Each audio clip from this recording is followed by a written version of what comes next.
I have a sweet at the end of the world. This video is purely for entertainment and does not infringe on copyrights or laws. The rights to the novel and image belong to the original author. We do not claim ownership. Don't like waiting and want to listen to this fanfic in full now? Subscribe to our Patreon, where you'll find the best fanfics. Chapter 401. I'll give you the night. After a while, Xiaoxiao took off her helmet and sat up from her chair. After savoring it for a while, she sighed and said, "If I hadn't been able to call up the exit game menu at any time, I would have thought I had traveled through time." It is true that you will have this feeling when you experience virtual reality for the first time, but you won't feel it the more you play. Jiang Chen said with a smile. It takes time to adapt to new things. Jiang Chen remembered that he was also very nervous when he lay in the virtual reality incubator for the first time. But after using it many times, he actually didn't feel anything. Holding the helmet, Xiaoxiao reached out and gently stroked the streamlined surface, whispering like a dream. Although traditional VR devices can also achieve immersive virtual reality, they are all based on the physical level. For example, the helmet blocks vision and hearing, and the sensor components are mounted on the hands. But this kind of device that directly puts the real body into a deep sleep and completely connects the mind to the virtual world is the first time I have heard of it. Images and sounds do not need to pass through the retina and eardrum. All senses only stay at the brain level, and the body is sleeping while playing games. It's really too sci-fi. Really? Then guess how many players will there be for this god-level continent? Jiang Chen said proudly. Xiaoxiao shook her head. I can't estimate how many, but one thing is certain. As long as this helmet is not ridiculously expensive, there will be no problem in breaking the Guinness World Record for the number of players and the number of people online at the same time. I think so too. Jiang Chen smiled. After a pause, Xiaoxiao looked at Jiang Chen. Do you think virtual reality can only be used in games? Hearing Xiaoxiao's words, Jiang Chen asked with interest. What do you mean? PC, smartphones, and tablets. These electronic products have simplified people's social activities. With just a chat software, two people who are thousands of miles apart can stand face to face. Putting the helmet aside, Xiaoxiao looked at Jiang Chen and said seriously, and in this virtual helmet, it can make two people who are thousands of miles apart ignore the distance and stand face to face. Putting aside the game, this helmet itself is an epoch-making product.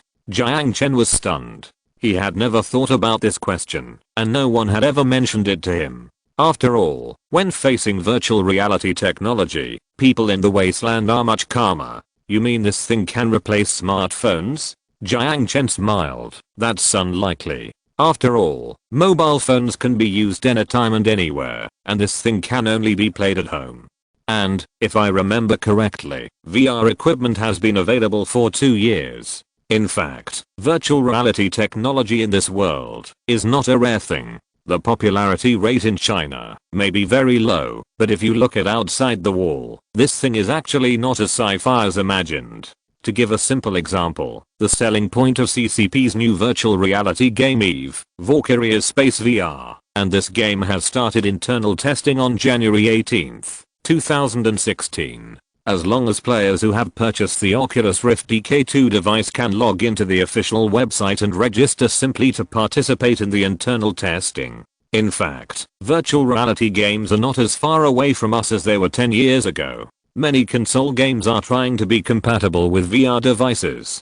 And the news that 16 will be a year of virtual reality blowout is absolutely true. It's different. Xiaoxiao shook her head. This difference is like flip phones can't shake the position of PCs, but smartphones can. After a pause, she looked into Jiang Chen's eyes and said seriously, and this virtual helmet you took out is similar to the smartphone and VR devices. It's not realistic to replace smartphones, but it's more than enough to threaten their market position. Although he had already prepared himself to turn the page of history, Jiang Chen couldn't help but feel a little excited when he heard Xiaoxiao say this in person. This virtual helmet is like a key, taking people's sleep time to another dimension. Under the condition that the lifespan remains unchanged, a person's living time will increase by 8 hours. Not only games, we can also use virtual reality equipment to create online communities, shopping platforms, virtual real estate, and even things that have never been imagined. Xia Xiaoyu took a deep breath, and her eyes flashed with excitement. Now, do you know why I'm so excited? Hearing Xia Xiaoyu's words, Jiang Chen was also secretly surprised. When he got the virtual helmet, he just wanted to use it to play games, but he didn't really think that far. But after hearing what Xia Xiaoyu said, he suddenly felt like a sudden enlightenment. Yes, not just games. Socializing, even food, clothing, housing and transportation. If based on the platform of virtual helmets, everything is possible. This virtual reality is like a gold mine that has not yet been mined, and at this moment, only future technology can touch this gold mine. We will make history. Jiang Chen said softly. That's right. Xia Xiaoyu excitedly held Jiang Chen's hands. Time paused here for 5 seconds. Xia Xiaoyu slowly let go of his hand, put her fist under her lips and coughed, her eyes drifting to the side. Sorry, I was excited just now. She pretended to be calm, as if nothing had happened, but the blush on her cheeks betrayed her inner panic. Jiang Chen was a little dumbfounded, staring at her blankly. Sweat. Is this really Xia Xiaoyu? No, shouldn't we consider how to react now? Just when the two were in an awkward situation, there was a light knock on the door. There are visitors outside, Aisha said while leaning against the door frame, looking at the two with a smile. The rescue was too timely. Jiang Chen thanked Aisha in his heart. I'll go check out the door. You can study the virtual helmet first. Jiang Chen smiled at Xia Xiaoyu, then turned around and slipped out of the gym. Staring blankly at the direction Jiang Chen left, Xia Xiaoyu's eyes stopped at Aisha who was standing at the door.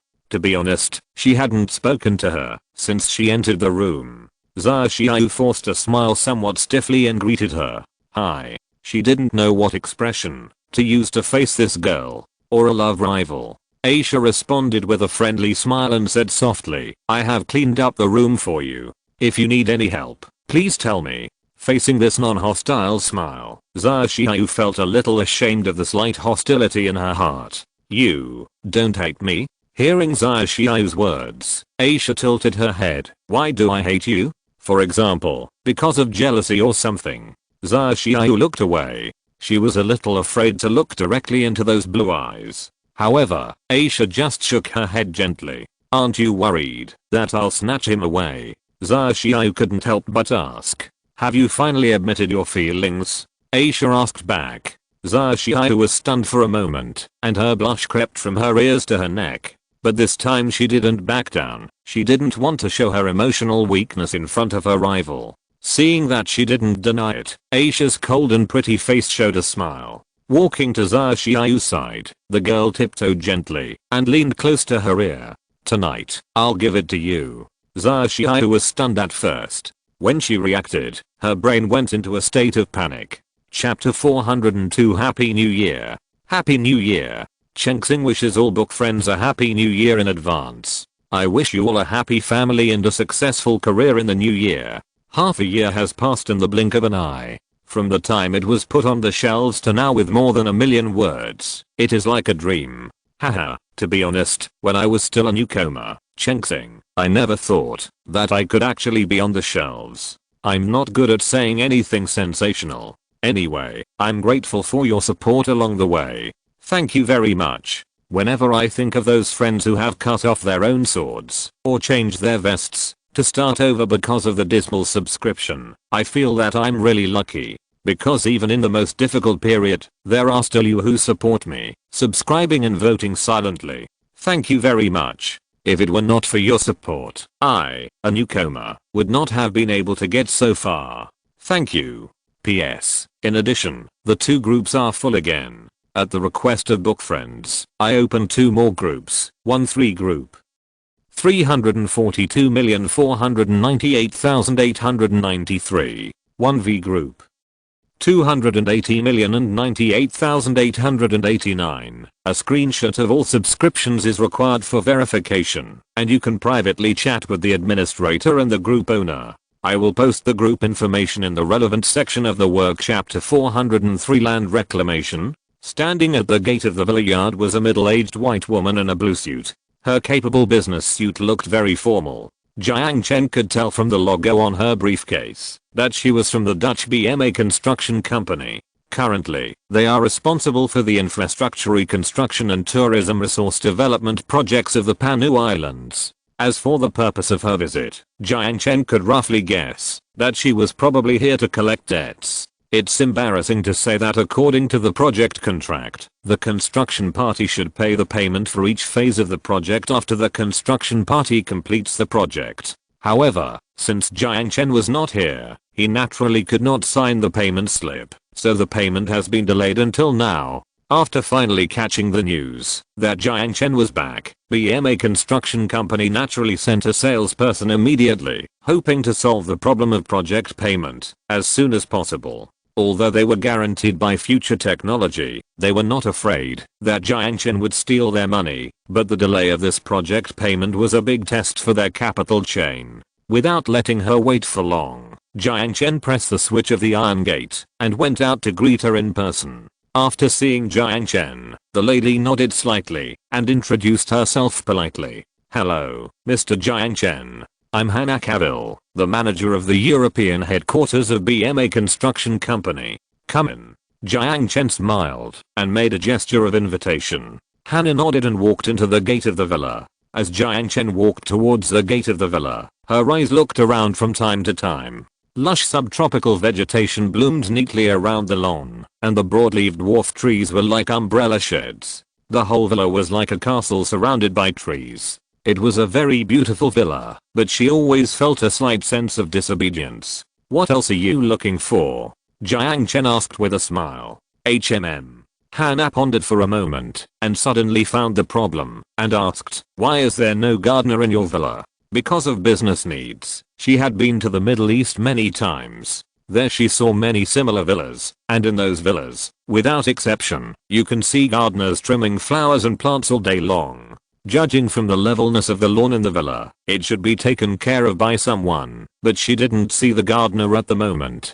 Hearing this, Jiang Chen smiled and said, "You observed very carefully, but my villa does not need a gardener." After that, he waved at the bushes beside him. A disc-shaped drone flew out of the bushes and hovered beside his hand. If you don't take it apart, the drone itself is not a shocking technology, so Jiang Chen did not hide it. However, Hannah, who witnessed this scene, opened her eyes wide and sighed after a while. "Drone gardening? It's really a shocking technology. Although we have been paying attention to the progress of technology in this area, this is the first time we have seen a finished product. Can I know which company is the work of this?" Waving his hand to dismiss the drone, Jiang Chen teased, "Doesn't Bill Gates also like to modify his mansion? Why do you think this is the work of a big company?" Hannah was stunned for a moment, then laughed. "You are really humorous." After inviting her into the villa, the two sat on the sofa in the living room. Aisha thoughtfully poured them iced cold drinks.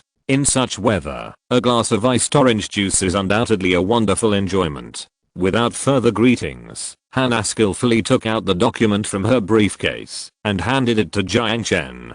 Currently, the tourism area and infrastructure construction and development project of the Panu Islands has been completed to 50% and is expected to be completed in December this year. Here are the detailed information on the completion of the project. According to the contract, we have completed 2 phases of the project. I wonder if it is convenient for you to pay the construction fee for these 2 phases of the project now? Jiang Chen just picked up the document and glanced at it and then said casually, "Of course it is convenient. Bring me the payment slip." Hannah nodded and quickly took out 2 payment slips from her briefcase. The 2 phases of the project totaled $4 billion. After confirming that the number had no more or less zeros, Jiang Chen signed in the pay column very readily. Seeing Jiang Chen sign, Hannah finally let go of her worries and breathed a sigh of relief. To be honest, she was a little worried that Future International would default on the project payment. Although the agreement stipulated that one installment would be paid after each installment was completed, there was still an audit process involved. If the tendering party did not recognize that you had completed the projects, or held you up for 2 or 3 years during the acceptance process, there would be precedents internationally. Doing business overseas is a gamble. Before coming here, she had made all kinds of plans, and even prepared no less than 100 arguments on how to persuade the sponsor to pay. However, the final result was beyond her expectations.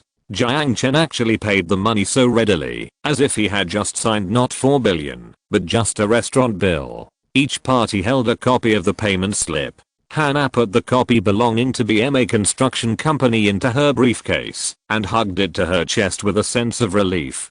To be honest, before we came here, we thought you were going to disappear to avoid our collection. I apologize for my rude assumption. Hannah stood up and bowed to Jiang Chen. It's okay.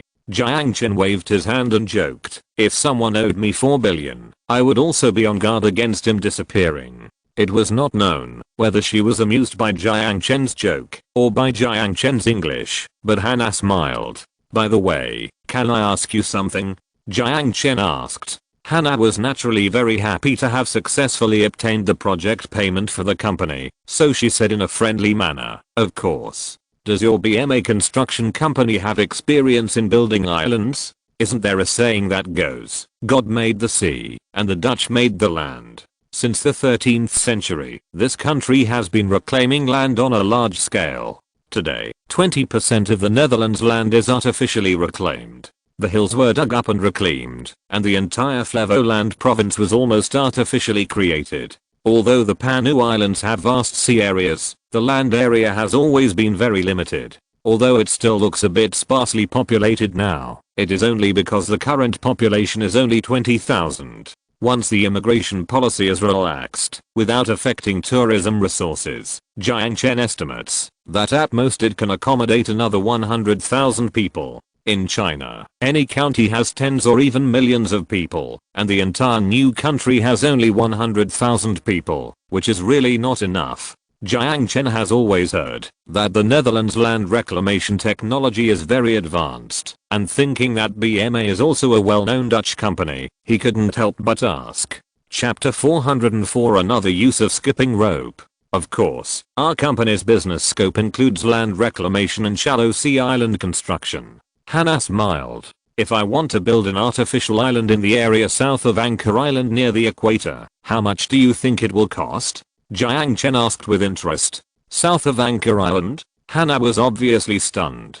Jiang Chen's question was beyond her expectation. Any questions? Seeing Hannah's reaction, Jiang Chen frowned. If I remember correctly, the sea area south of Anchor Island should be deep sea. Artificial island construction is generally carried out in shallow sea, or based on natural reefs. The sand and gravel required to build an island in the deep sea will be an astronomical figure. Hannah explained. Then why not build a floating island, like a giant aircraft carrier? Jiang Chen asked unwillingly. Floating? Hannah smiled and shook her head. Won't it be blown away by a wave? Then use something like steel ropes to fix the floating island to the bottom of the sea, just like an anchor.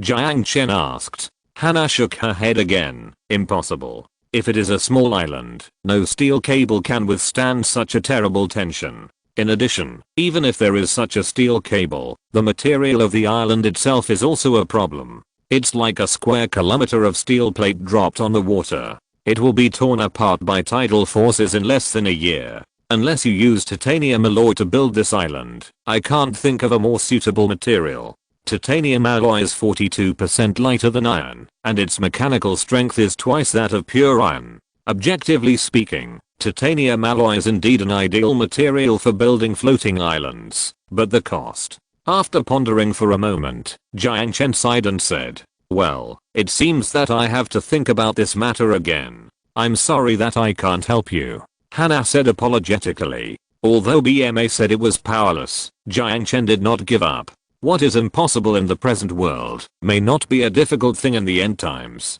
After sending Hannah out, Jiang Chen returned to the gym. He had just been discussing the virtual helmet with Sun Jiao when he was interrupted halfway, and now it was a good time to continue. But when he entered the room, he saw Sun Jiao lying on a recliner wearing a helmet. Seeing this, Jiang Chen did not wake her up, but helped her gently close the door. Don't you want to take this opportunity to do something? At some point, Aisha walked behind him and reached out to hug him gently. I'm not a pervert. Jiang Chen said embarrassedly. When wearing a virtual helmet, the 5 senses of the outside world are closed. Unless the environment around the user is hot or obviously displaced, the safety mechanism will not be triggered. This is why the helmet must be worn in private space. If you wear this thing in public, even if you are touched by a pervert, you don't know. I didn't say it was to her. Aisha curled her lips slightly. Jiang Chen was stunned, then turned around and picked her up horizontally with Aisha's cry, and then carried her on his shoulders. Oh, you are getting more and more naughty. You dare to trick me. Jiang Chen viciously reached out and slapped her hips, making a slap sound. Aisha struggled to hook up her dangling legs, feeling the strong arms, and a soft moan came out of her throat. Turning her head, she looked at Jiang Chen with innocent eyes. I just want to help you and her. Because of the twisting of the shoulder, the cool touch swept across his side face from time to time, and Jiang Chen was also a little moved for a while. Oh, how do you want to help? Jiang Chen smiled evilly. I told her, tonight, I'll give it to you. Aisha said timidly. Her eyes drifted to the gym from time to time, fearing that Xiaoxiao would wake up from a deep sleep and see her predicament at the moment. Although it is not impossible to break free from Jiang Chen's restraints, in her concept, there is no concept of resistance. Sweat. After hearing Aisha's words, Jiang Chen's face was full of black lines. This is not helping at all. It is purely a hindrance. Can you put me down? Do this when there is no one. Aisha asked in a low voice. No, I'm going to punish you. Jiang Chen smiled evilly, ignored her pleas for mercy, and carried Aisha to the gym without saying a word. As the saying goes, teaching by example, corporal punishment of students should be done in front of others, right? Anyway, Xiaoxiao should not wake up in a short time. It's just a little stimulating. Speaking of which, where is the skipping rope in the gym? I've never used it. It seems I have to look for it. Don't get me wrong, it's not a foul to punish her with skipping rope. Time passed quickly in the game. Although she was not interested in games and her understanding of the game was limited to the level of work, Xiaoxiao was still deeply attracted by the dreamlike sense of reality. The dwarf blacksmith in the blacksmith shop came from the Doom Mountains and was once a guard under the Dwarf King. The beggar begging on the street corner was once a heroic sailor who sailed to the distant Horn Bay with the kingdom's fleet. The adventurer who boasted about his dragon-slaying feat in the tavern was actually just a lamé farmer. He approached Xiaoxiao, but was ruthlessly rejected and fled in the laughter of everyone in the tavern. This world seemed to be alive. Perhaps because of her personality, she chose the profession of magician known for her rigor. However, after registering an account, she did not immediately do the task or rush to explore the wild, but strolled in the city as a tourist. In addition to those NPCs that seemed to be alive, what made Xiaoxiao most impressed was that in this world, she could see the world clearly without the help of glasses. That makes sense. After all, these images don't pass through the retina at all. So, even disabled people can live like normal people in this virtual world. Looking at the swaying grass and trees, sniffing the fragrance of flowers, Xiaoxiao sighed. Seeing that it was getting late, she stretched out her finger and swiped in the air and clicked the exit button. Taking off the helmet, Xiaoxiao stretched lazily and sat up from the recliner. She felt more refreshed than ever before, as if she had taken a short nap. But at this moment, she sniffed and frowned slightly. She always felt a strange smell in the air, but she couldn't smell it for a while. But she felt that her heartbeat accelerated. Is it an illusion? She muttered, put the helmet on the shell of the server, and walked out the door. In the corridor, she happened to run into Aisha holding an air freshener in her hand. For some reason, the girl's face turned red, and she hid the air freshener behind her back. Without saying anything, she walked past her quickly with her head down. Strange. Xiaoxiao tilted her head slightly, but then shook her head, and put the suspicion behind her. Forget it, there is still business to discuss with Jiang Chen. If you're listening to this novel on a channel other than Fanfic World, it means they downloaded and uploaded it without effort. We cordially invite you to visit our channel, Mundo Fanfic Novelos. There you'll find the original version of this story and you can explore many other novels of various genres. We're waiting for you to immerse yourself in a world of incredible novels. Chapter 405 Security Issues. The villa was very spacious. It took Sun Jiao a while to find Jiang Chen, who was sitting at the table reading a book, in the study room at the end of the corridor on the second floor. Looking at the book Society and Economy in his hand, Sun Jiao asked in surprise, "You still have the habit of reading books?" "I can't help it. I'm in this position. Even if I don't want to, I have to recharge myself," Jiang Chen said shamelessly. Sun Jiao nodded approvingly at Jiang Chen's diligence. Although she didn't expect him to help with the operation of the company, it would definitely not hurt for him to know more about economics as the chairman. Jiang Chen asked casually, putting the book aside, before it was even warm. "Tell me, what's the matter?" Sun Jiao nodded, pulled a chair from the side, and sat opposite Jiang Chen. "It's about this virtual helmet. Is it a technical problem?" "No, it's about operations, but it's also related to technology." Sun Jiao paused, sorted out her thoughts, and then said, "With the publicity channels of Future Man 1.0, it's easy for users to understand our products. But there are 2 points I need to confirm. First, is it difficult to copy this virtual helmet? The possibility of copying is zero, and no one can do it in at least 10 years. Jiang Chen shook his head. "Any disassembly will trigger the circuit to self-destruct. The internal structure of this helmet is almost equivalent to a black box for the holder. And even without such protection measures, it is very difficult to copy the helmet. For example, the chips and circuit boards in the helmet are made of graphene materials, and the research of graphene materials in the world is still in its infancy. The number of 10 years is still a bit conservative. When Future Man technology has saturated the virtual reality market, the market's enthusiasm for researching this technology will also cool down. Apart from anything else, several major VR equipment manufacturers will definitely go bankrupt. If you want to develop virtual reality technology on your own, the time it will take in this world will definitely be much longer than that in the end of the world." Sun Jiao was obviously very satisfied with the number of 10 years. She nodded and continued. "Second, the server load capacity. Given the quality of this game, if I'm not mistaken, the amount of computing required is probably an astronomical figure. With the existing server capacity, how many players can we handle online at the same time? You don't need to worry about this. Our server resources are more than enough." Jiang Chen waved his hand and smiled. "Just kidding. Although it is only civilian grade, it is still a quantum computer after all. It is more than enough to run a fantasy-themed online game that does not need to restore too many physical phenomena. Not to mention the 3.2 billion internet users in the world. Even if more than 7 billion people are fully connected, it will not be a problem." Hearing Jiang Chen say this, Sun Jiao nodded, although she was a little skeptical. "After confirming the above 2 points, I can start writing the online game operation plan. Well, by the way, there is one thing I don't know if you have considered." "What?" "Security issues," Sun Jiao said seriously.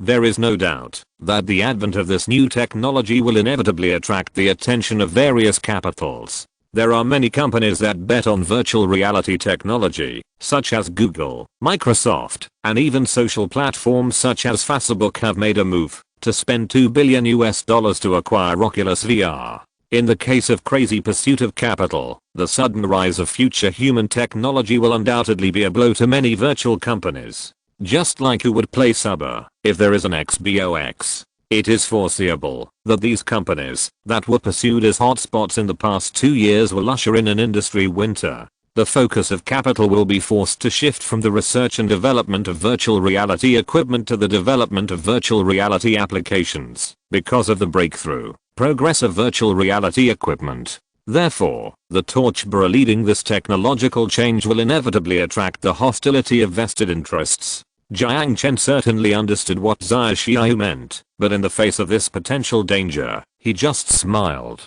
"Now, do you still think it is unnecessary for me to invest in this island?" Sun Jiao was stunned. "Could it be? Yes, this island is my backyard. Here, my army will protect my legal interests." Sun Jiao was obviously stunned again. After a moment of silence, she asked, "That, in other words, the shareholder behind Starring Trade is actually you, right?" "Yes." Jiang Chen raised the corner of his mouth. Sun Jiao stretched out his hand to rub his eyebrows and asked in a messy tone, "That is to say, the overseas force you mentioned is actually fictitious, right?" "Not entirely. It's just that it serves me, not that I obey it." Jiang Chen smiled. After a long time, Sun Jiao finally digested the huge amount of information in her mind and sighed. Okay. In this way, there is really no need to worry about safety issues. Although there are still many questions in her heart, Sun Jiao chose to bury them in her heart for the time being. She believed that Jiang Chen would tell her one day, just like he told her these things today. Sun Jiao naturally couldn't go to Jiang Chen's room at night, but she moved to Aisha's room and lived with her on the grounds that the room was too spacious. Aisha did not refuse Sun Jiao's proposal because she also wanted to improve her relationship with this future sister, but this made Jiang Chen suffer. It is foreseeable that before Sun Jiao left, he could only eat secretly. These days, Sun Jiao basically stayed in the villa and worked remotely through her laptop. While referring to Jiang Chen's opinions to conceive the operation plan of God-level continent, she also managed the daily operations of Future People Technology Company. Although he admired her ability to do two things at the same time, Jiang Chen was still a little worried that she would not be able to bear it. While Sun Jiao was busy, Jiang Chen was not idle either. He basically took a speedboat to travel between Crescent Island, Koro Island and Anger Island all day. At present, the construction of the Crescent Island military base has been basically completed, and 500 soldiers have been serving on the island. Most of them are local people from the Panu Islands, who have enlisted in the army, and some are veterans who have come from Niger. In order to solve the problem of insufficient manpower, Bakary, who is the manager, posted information about the recruitment of security guards for the Starring Trading Company on overseas social networking sites. A high salary of $4,000 per month plus a 150 square meter property that can be fully transferred after retirement, and the educational requirement is only a high school graduation. With such generous treatment, Starring Trading has received many resumes from developing countries. After a screening, Bakary selected 1,000 people from the nearly 10,000 resumes. Many of these people are retired soldiers, and most of them are Chinese. When these people arrived by plane, Ivan did not immediately arrange for them to enter Crescent Island, but placed them in the military base on Koro Island for a 3-month recruit training. Once their abilities and loyalty are confirmed, they will be arranged to enter Crescent Island and officially become a member of the Starring Trading Company security team.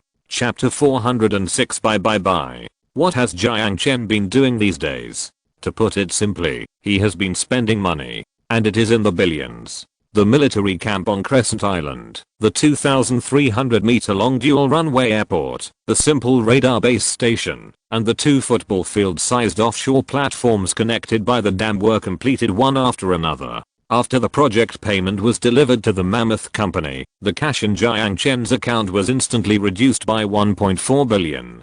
Counting the $4 billion spent a few days ago, he spent 5.4 billion in just 3 days. However, this is not over yet. In preparation for the mining of molybdenum ore, Jiang Chen invested $1 billion in future mining and planned to build 2 semi-submersible offshore platforms in the southern waters of Anger Island through bidding. This semi-submersible platform is often used in deep sea areas, and its main application area is the exploitation of petroleum gas. Its principle is similar to that of a submarine. The platform is built on a large buoy, which is embedded below the water surface and fixed to the seabed by anchor chains.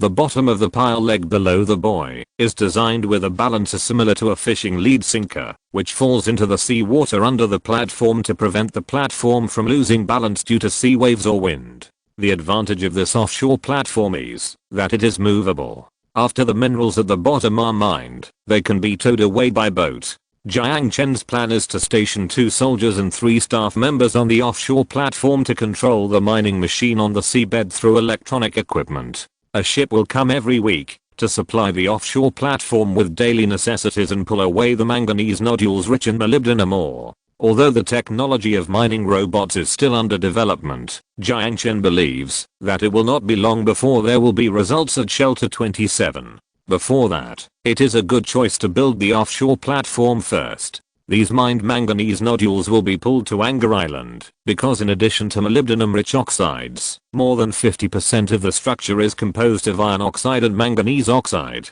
In order to deal with these manganese nodules, Jiang Chen once again invested $200 million in future mining, and built a manganese nodule processing plant, a molybdenum ore refinery, and a steel plant and aluminum plant on Anger Island. The manganese nodule processing plant crushes and sorts the ore to produce metallic manganese and molybdenum-rich slag. The slag will be sent to the molybdenum ore refinery for secondary processing to produce the molybdenum ore needed for the virtual reality helmet. The steel plant and aluminum plant are mainly used to process the iron and aluminum ores purchased from the BHP mining group, and at the same time process the slag left over from the refined manganese nodules. The entire production line is expected to be completed after March. By then, Anger Island will take the first step in industrialization transformation. The abundant mineral resources will not only meet the needs of the island, but can even be exported for profit. After the Future Man mining was dealt with, Jiang Chen then began to work on the Future Man technology headquarters.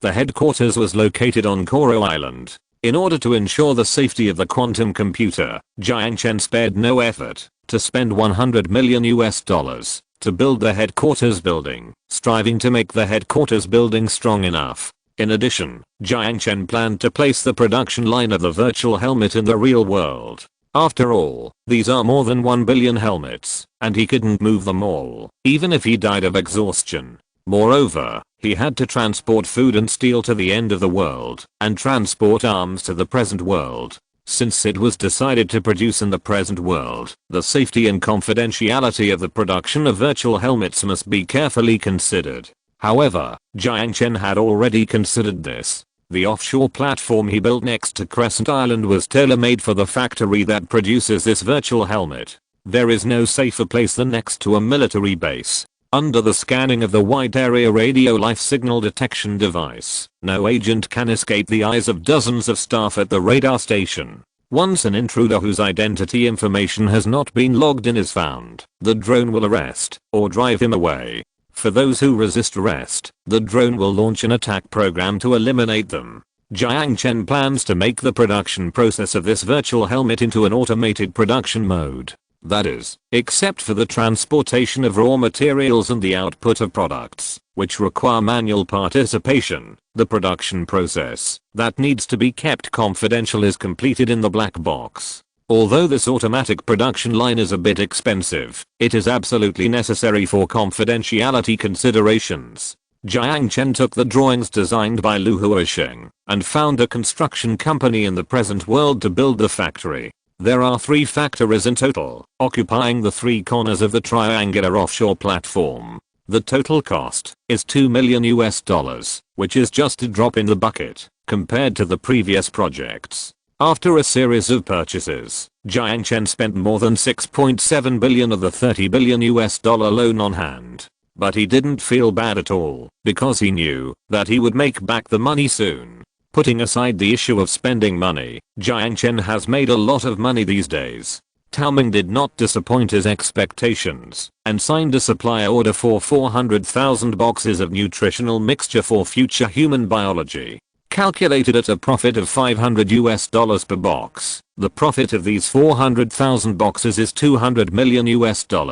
On the other hand, Emma Watson's agent readily agreed to the Spokesperson contract proposed by Future Human Biology and immediately arranged for Emma to go to Koro Island to shoot advertisements and posters. The reason why she agreed so quickly was, on the one hand, because of the endorsement fee of $1 million, and on the other hand, she heard that she would have the opportunity to appear in the push advertisements of Future Human 1.0. Considering the terrifying installed capacity of Future Man 1.0, I'm sure not many people would refuse to show up there. Sales matters have been settled, and production matters naturally cannot be left behind. In order to expand the production of nutrient mixtures, Jiang Chen went to the end of the world several times and moved 5 newly built organic synthesis furnaces and a full 10 tons of induction reagents to expand the planting area of DHC weed. As a result, the workers in the nutrient mixture production plant began a nightmare of overtime life.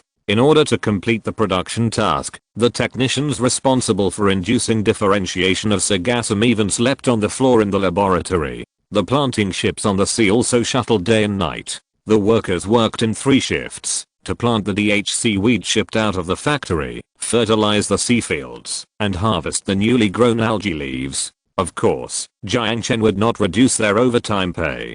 Compared with the $200 million order, the overtime pay of less than $100,000 is simply not worth mentioning. In order to prevent the workers from dying from overwork, Jiang Chen ordered Sun Jiao to recruit 60 employees to fill the vacancies.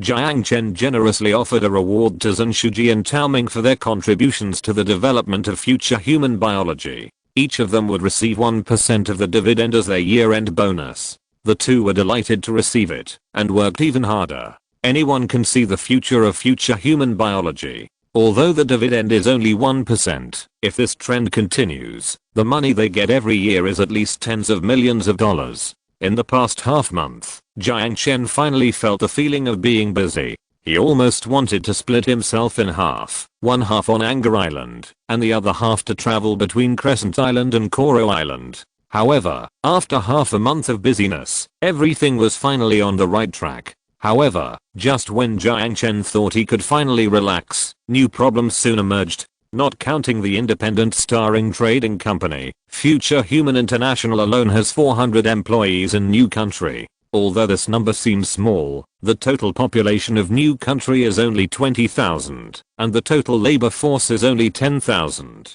Now there are basically no fishing boats on the Sea of New Country, and people are being hired everywhere. Infrastructure construction has driven local employment. Anger Island, which originally had a high unemployment rate, suddenly had a problem of difficulty in hiring. What's more, once the tourism resources are developed, the labor gap will become larger and larger. Jiang Chen roughly estimated that when the Dutch construction company completed the development of tourism resources, its employees would increase by at least 2,000, and the number of jobs created would be at least 5,000. Singapore simply did not have that many people working. So Jiang Chen set his sights on a big country that was brewing an immigration wave. However, his sights were not on the rich people who were trying to get out, but on the workers with a high school diploma or above. Chapter 407 Immigration Wave. At Wang He No. 1 Middle School, a young-looking math teacher wearing glasses was packing his things in his office. Just 3 days ago, he submitted his resignation documents, and today the principal finally nodded and signed. Guangping, are you really quitting? The dean of teaching stood beside him and asked reluctantly. Li Guangping was a teacher hired by their school 3 years ago. Although he was just an undergraduate at the time, he showed an outstanding teaching talent. Adhering to the teaching philosophy of interest mathematics, he used humorous and rigorous teaching methods to not only turn an ordinary class with average math scores into today's top math class, but also won the love of all the students in the class. Such a teacher, no school would be willing to let him go. It was for this reason that the principal of No. 1 Middle School delayed his resignation for 3 whole days, and seeing that he was determined to leave, he signed reluctantly. Director Wang, please don't persuade me. Li Guangping smiled and put the pen given to him by a classmate into his bag. Director Wang sighed. Okay, then I won't persuade you. Perhaps the atmosphere of the leader's personal retention was sour, and the teacher who was correcting homework couldn't help but whispered. After all, the conditions of private middle schools are good, and the temple of No. 1 Middle School can't accommodate a great god like you. The voice of this sentence can be loud or soft. Director Wang's face was a little ugly, but he didn't say anything, just pretending not to hear it. The idea of private middle schools poaching people from public middle schools really gave the school leaders of No. 1 Middle School a headache, but they were helpless. After all, people go to high places, and water flows to low places, and talents cannot be retained by feelings alone. The salary and system of private schools are indeed much better than those of public schools. Although it is a bit tiring, it is still very attractive to capable and enterprising young people. Hearing his colleague's words, Li Guangping was stunned, but he didn't care, just smiled. Although Wu Jifeng had some conflicts with him because of the evaluation of professional titles, they were no longer people from the same world, so he didn't take it to heart. I'm not going to a private middle school, but I'm going to teach overseas. Overseas? Director Wang asked in surprise. Well, several high schools in Singapore posted recruitment information online, and I happened to pass the interview. They hope that I can go there as soon as possible. Although he said it in a casual tone, judging from the smile on Li Guangping's face, he was still very proud. Hearing Li Guangping's words, the teachers who were originally busy with their own work also whispered about it. I've seen that recruitment information. It seems to be recruiting through a video network, with a monthly salary of $4,000. A male teacher whispered. Is it true? A female teacher asked in surprise. $4,000 is equivalent to a monthly salary of 24,000 RMB, and it's the salary for just joining the job. For ordinary teachers in public schools, this is simply an astronomical figure. It shouldn't be fake. The recruiter is the Singapore government. It is said that in order to solve the shortage of domestic schools, hospitals and other welfare facilities, they paid a lot of money to hire overseas teachers and doctors. This news has also made the headlines of the Future People 1.0 news panel. Is Singapore so rich? Weren't they still at war some time ago? A Chinese teacher asked suspiciously. That was half a year ago. Now the new government has come to power and launched a series of economic stimulus measures. It is said that they are preparing to build the Panu Islands into the Hawaii of the Western Pacific. A tall and thin male teacher talked freely. He is obviously the kind of person who likes to watch the news. Seeing his colleagues' confused faces, he showed off his knowledge. Also, it seems that Singapore has recently promulgated some kind of labor immigration law. Anyone who applies for a labor visa to enter the country can apply for citizenship as long as they work in Singapore for 2 years. Oldly, when you get a green card, we will go to you to play, but don't deny us. A teacher who has a good relationship with Li Guangping joked. Of course. Haha, when I settle down there, I will definitely bring you all over to play. Li Guangping said goodbye to his old colleagues with a smile. There was only one person in the whole office with a gloomy face, burying his head uncomfortably, and his eyes were full of jealousy. Wu Jifeng would not tell others that he had also seen the recruitment information, and he had tried to submit his resume. But unfortunately, he was eliminated in the first round of online interviews. Similar scenes were staged in every corner of China. All of this originated from an immigration promotion video circulated on YouTube. The central idea of the entire video promotion is free. The scenery here is picturesque, and there are many job opportunities here, just waiting for you to come. Later, this video was reposted by the Future People 1.0 news channel, and then spread to China, and soon became widely circulated on major social platforms.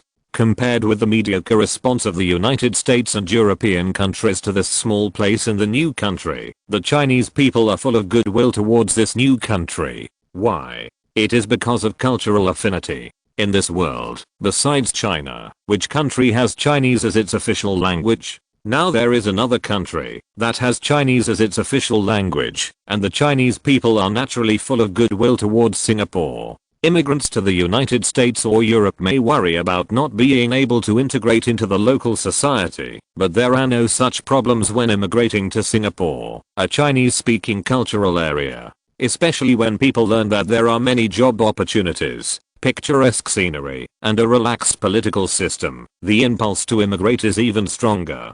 In addition, the most important point is that the cost of immigrating to Singapore is very low. You don't need to be particularly rich. Even if you don't have money, you can immigrate. At present, Singapore's open immigration policies are mainly divided into two types, namely investment immigration and labor immigration. The so-called investment immigration naturally refers to owning an industry worth more than $1 million in Singapore, or providing at least 10 jobs for Singapore. As long as you submit the asset certificate to the Immigration Bureau, you can directly obtain Singapore citizenship through application. As for labor immigration, it is very simple. Singapore needs a large number of workers with an education level above high school. Any foreigner who can provide proof of work in Singapore can immediately obtain a labor visa. As long as they work in Singapore for 2 years, they can obtain permanent residency and enjoy social welfare equal to that of citizens. After working for 5 years, they can directly obtain Singapore citizenship.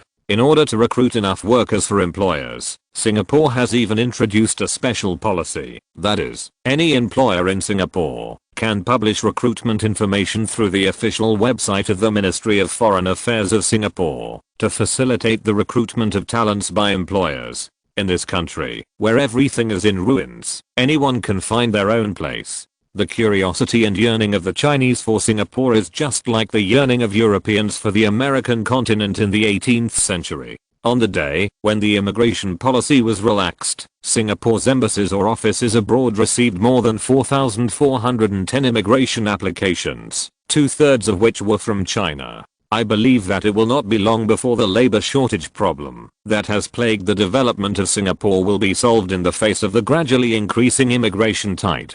Chapter 408 Leisure Time on the Beach. It has been more than half a month since Sun Jiao arrived at Coral Island. The girl is living a comfortable life, but Jiang Chen is suffering. Because the two girls sleep together, Jiang Chen has hardly been intimate with Aisha in the past half month. The only thing that makes Jiang Chen feel relieved is that the relationship between Sun Jiao and Aisha has improved a lot in recent days. Perhaps because they have slept in the same bed for a long time, Sun Jiao originally had some vague hostility towards Aisha, but after more than half a month of running in, it has basically dissipated. In general, the cohabitation life of the three is quite harmonious.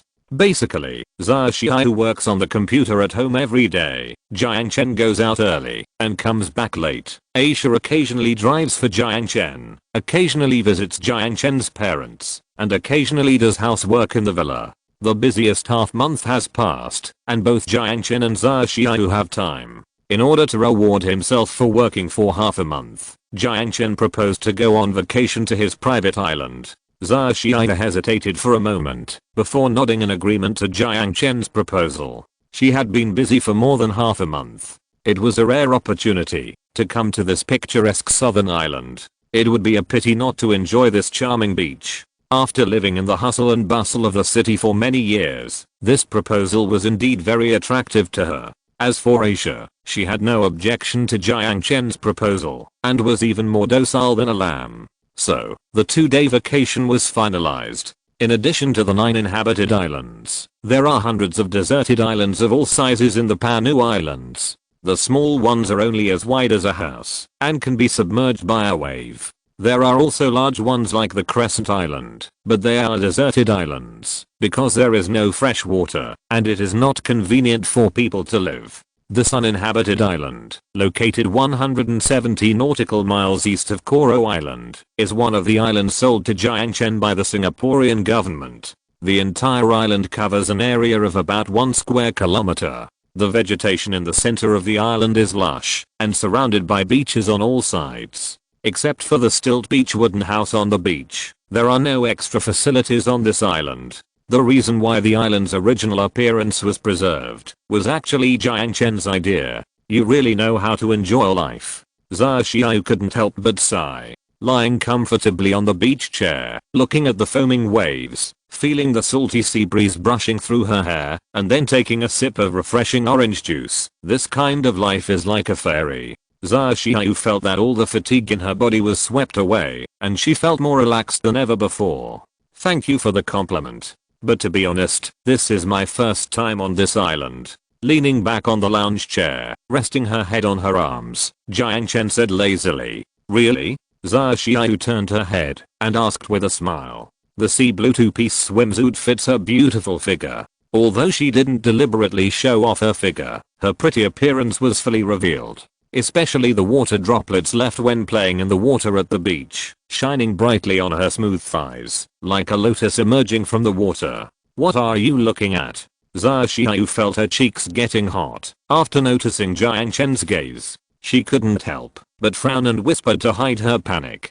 Jiang Chen didn't think twice and answered honestly while basking in the lazy sunshine. Look at the beauty. Sun Jiao bit her lower lip and turned her face away, which was red and almost bleeding. Looking at the two of them, Aisha smiled. It seems that the progress is smoother than expected. The sun was setting, and in the evening, Jiang Chen set up a barbecue grill on the beach. At the same time, He took out the best ingredients and beer frozen in the refrigerator from the boat and started a barbecue party on the beach. While drinking the cold beer, he chewed the roasted skewers with big mouthfuls, which made Jiang Chen very addicted. Xia Xiaoyu, on the other hand, was more reserved. She blew the skewers in her hand delicately while tasting the delicious food in small mouthfuls. As for Aisha, she seemed to enjoy being eaten more than eating. Well, it always feels a bit strange to say this. To correct it, she enjoyed watching Jiang Chen's happy expression and praise when he ate the food she grilled. After eating and drinking, they put the garbage into a plastic bag.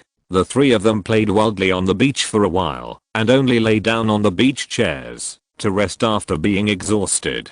Silence returned to the beach. Looking at the setting sun, Jiang Chen suddenly spoke. "Are you leaving the day after tomorrow?" Xia Xiaoyu was stunned and nodded after a moment of silence. "Well, I've been away for so long, and I still have to be there for many things. Thank you for your hard work," Jiang Chen sighed. "No." Xia Xiaoyu shook her head and looked at the setting sun. "Although it's tiring, it's not hard. Being able to realize her own value through hard work is what she has always dreamed of. How could she feel hard? It's better to say that being able to witness the rise of an internet empire in her hands is a kind of happiness in itself." The yellow of the setting sun gilded her profile, and the faint smile on her lips made Jiang Chen hold his breath for a moment. It was not because of her beautiful face, but because of something dazzling. But at this moment, Aisha suddenly stood up and stood in front of Jiang Chen, blocking him behind her. "What's wrong?" Jiang Chen asked. "Helicopter." Aisha narrowed her eyes at the sky, and a vigilant light flickered in her eyes. Following Aisha's gaze, Jiang Chen also found the black spot floating on the horizon. Soon, the outline of the helicopter gradually became clear. Looking at the small helicopter, Jiang Chen frowned slightly. He didn't remember buying such a helicopter. He was secretly alert in his heart and was ready to take out the stuff from the storage space at any time. But when he saw the man at the side door of the helicopter clearly, his brows relaxed, sighed, and leaned back in his chair. "It seems that God is destined not to let me have a good vacation," Jiang Chen muttered as he sucked up the last few drops of orange juice. Germany, in the library of the University of Munich.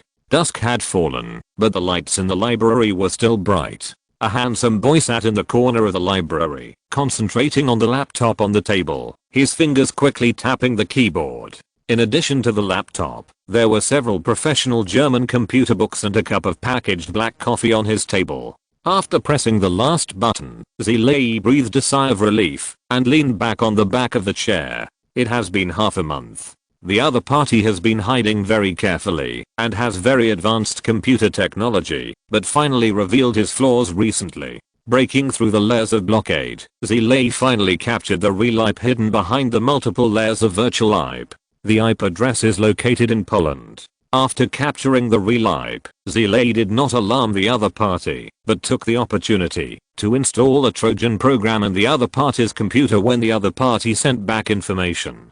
This Trojan program will not cause any damage to the computer. It will only quietly copy and package some files in the computer and then secretly transfer them to his computer. Looking at the progress bar on the screen, Zilei's eyebrows flashed with a hint of pride.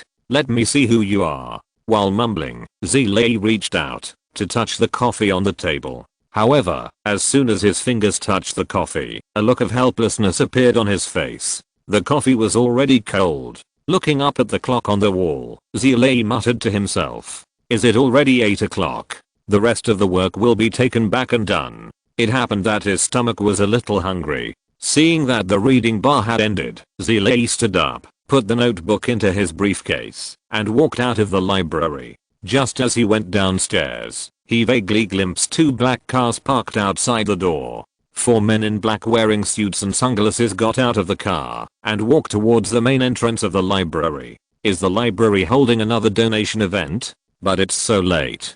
Zilei muttered to himself and didn't pay attention to those people and walked towards the door. But just as he passed by those men in black, he felt an illusion of a chill on his back. It was like being stared at by a poisonous snake.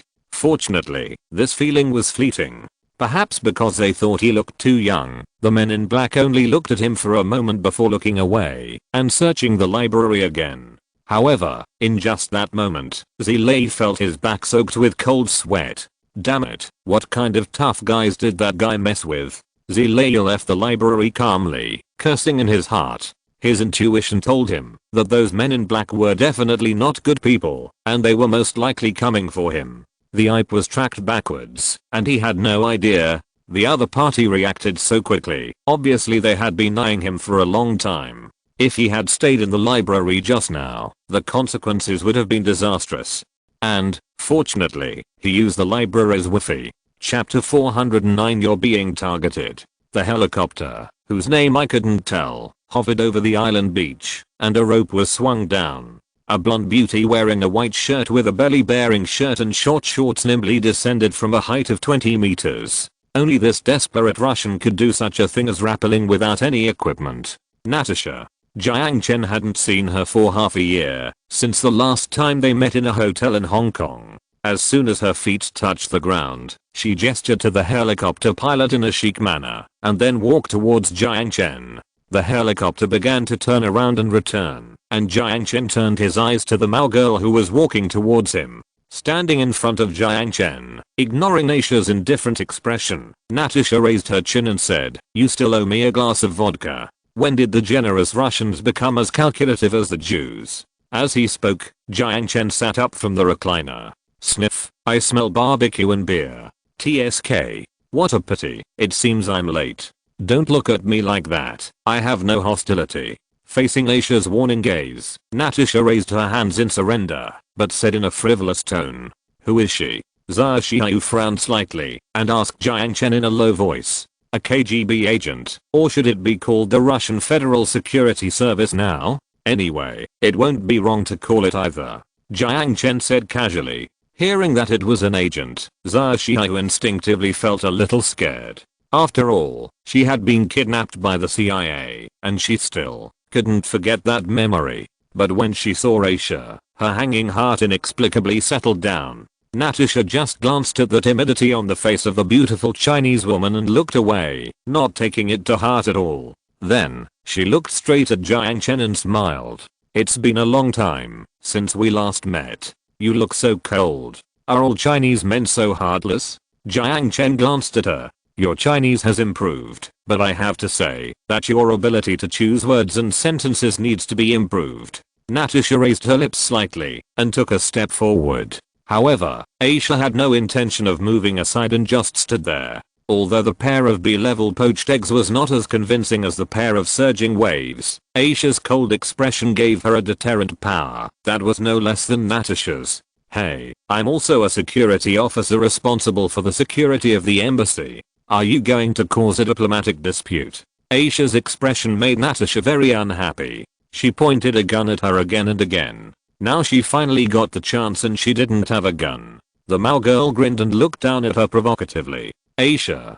Jiang Chen coughed lightly. After hearing Jiang Chen's reminder, Aisha stood aside silently, although she still felt unwilling. After a pause, Jiang Chen looked at Natasha and asked, "The security personnel of the embassy? Can you explain? Singapore has established diplomatic relations with Russia, and I came here with the ambassador sent by Russia. I just got off the plane at noon today. I heard that you were here, so I flew here by helicopter immediately." Natasha walked to the recliner, sat next to Jiang Chen's legs, and smiled.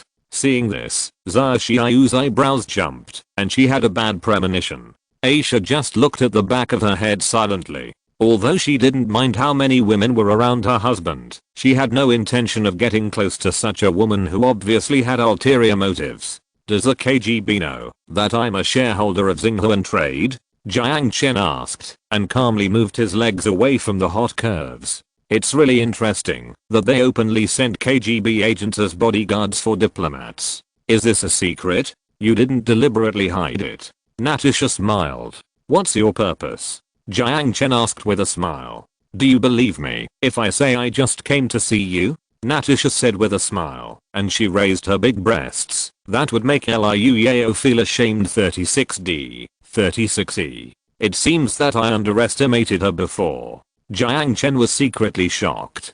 facing such a turbulent wave. He was not without a heartbeat, but he knew that it was better not to touch this rose with thorns. Maybe she would sell him after having sex. It's hard to say. Our diplomats have discussed the sale of weapons with President Zhang, but he asked us to come to you to discuss it, Natasha said with a smile, supporting herself on the edge of the chair with her hands, and leaned towards Jiang Chen. The deep ravine. Arms? If it's Ak or something, then it's not necessary. Jiang Chen swallowed his saliva and said with a gentlemanly look. Tanks, planes, cannons, we sell everything. Natasha glanced at Jiang Chen's beach pants and pursed her lips playfully. The look seemed to say, you say no, but your body is very honest. Ignoring the teasing look, Jiang Chen laughed and counterattacked. Are you selling everything? Are you selling people? However, Natasha was not angry at Jiang Chen's words. Instead, she teased in an ambiguous tone. If you want, we can discuss it in depth. Ahem. Sun Jiao coughed loudly. Natasha turned her head, as if she understood something, and looked at Jiang Chen with amusement. You are quite good at enjoying the blessing of having many wives. Don't use idioms carelessly, okay? Jiang Chen said helplessly. Natasha said abruptly, by the way, let me remind you that someone is targeting you. Targeted? Who? Jiang Chen was stunned and said alertly. Natasha stood up from the recliner and smiled. Aren't you going to invite me to your party? I don't know what Natasha is up to, but Jiang Chen still allowed her to stay in the beach cabin. Although the cabin looks very primitive from the outside, the facilities inside are still complete. Guest rooms, bathrooms, and even SAP, all kinds of equipment that only 5-star hotels have are available. But the most fun thing on the island is the beach hot spring. You just need to dig a hole on the beach and then wait for the tide to rise and fall, and you can soak in the hot spring mixed with mud and sand. Although it looks a bit black, it is all rich in mineral mud and sand, pure and pollution free, and very good for skin care. The beach hot spring is on the current side opposite to the beach cabin. Because Sun Jiao wanted to try it, Aisha accompanied her. Not worrying about leaving Natasha with Jiang Chen, the two women tie her over without saying anything. In fact, Jiang Chen also wanted to go, but thinking that he would have to be naked when soaking in the hot spring, Sun Jiao was thin-skinned, so Jiang Chen stayed in the cabin. Just when Jiang Chen was dozing off in the spa, the phone on the table beside him rang. Jiang Chen picked up the phone and saw that it was an international call. The caller, Zilei. Hello. The other party's identity information has been confirmed. Zilei panted. Are you okay? Jiang Chen frowned. It's okay, but my face was almost seen. Zilei looked back at the street with lingering fear and said while holding the phone. At this moment, he was standing in a public telephone booth, scanning the street vigilantly. Just tell me briefly, Jiang Chen said. Zilei took a deep breath, held the phone and spoke quickly. I intercepted a file named V from the other party's database, but the file inside was encrypted twice, and the encryption method was the most primitive one. I can't decipher it without the code book. In addition, the other party noticed my existence and almost blocked me in the library last time. Where is the file? Jiang Chen frowned and asked. After adjusting his breathing, Zilei said, I just went to the internet cafe and uploaded the file to a secure mailbox. I'll give you the account and password. Please write it down. Read it. Jiang Chen pressed a few times on his phone and opened the notepad function. When Zilei finished the last character, Jiang Chen saved the email address and password. Be careful. Yeah. Zilei nodded. If it really doesn't work, stop first. After all, your sister is still in Munich. Jiang Chen said lightly. He knew very well how he felt when his relatives were threatened. Thank you. Zilei said gratefully. His sister was indeed his concern. After all, he had received 3 months of military training in Niger. It would be no problem for him to run away if he was discovered, but it would be different if he took a sister who was in the hospital with him. The cat and mouse game should end.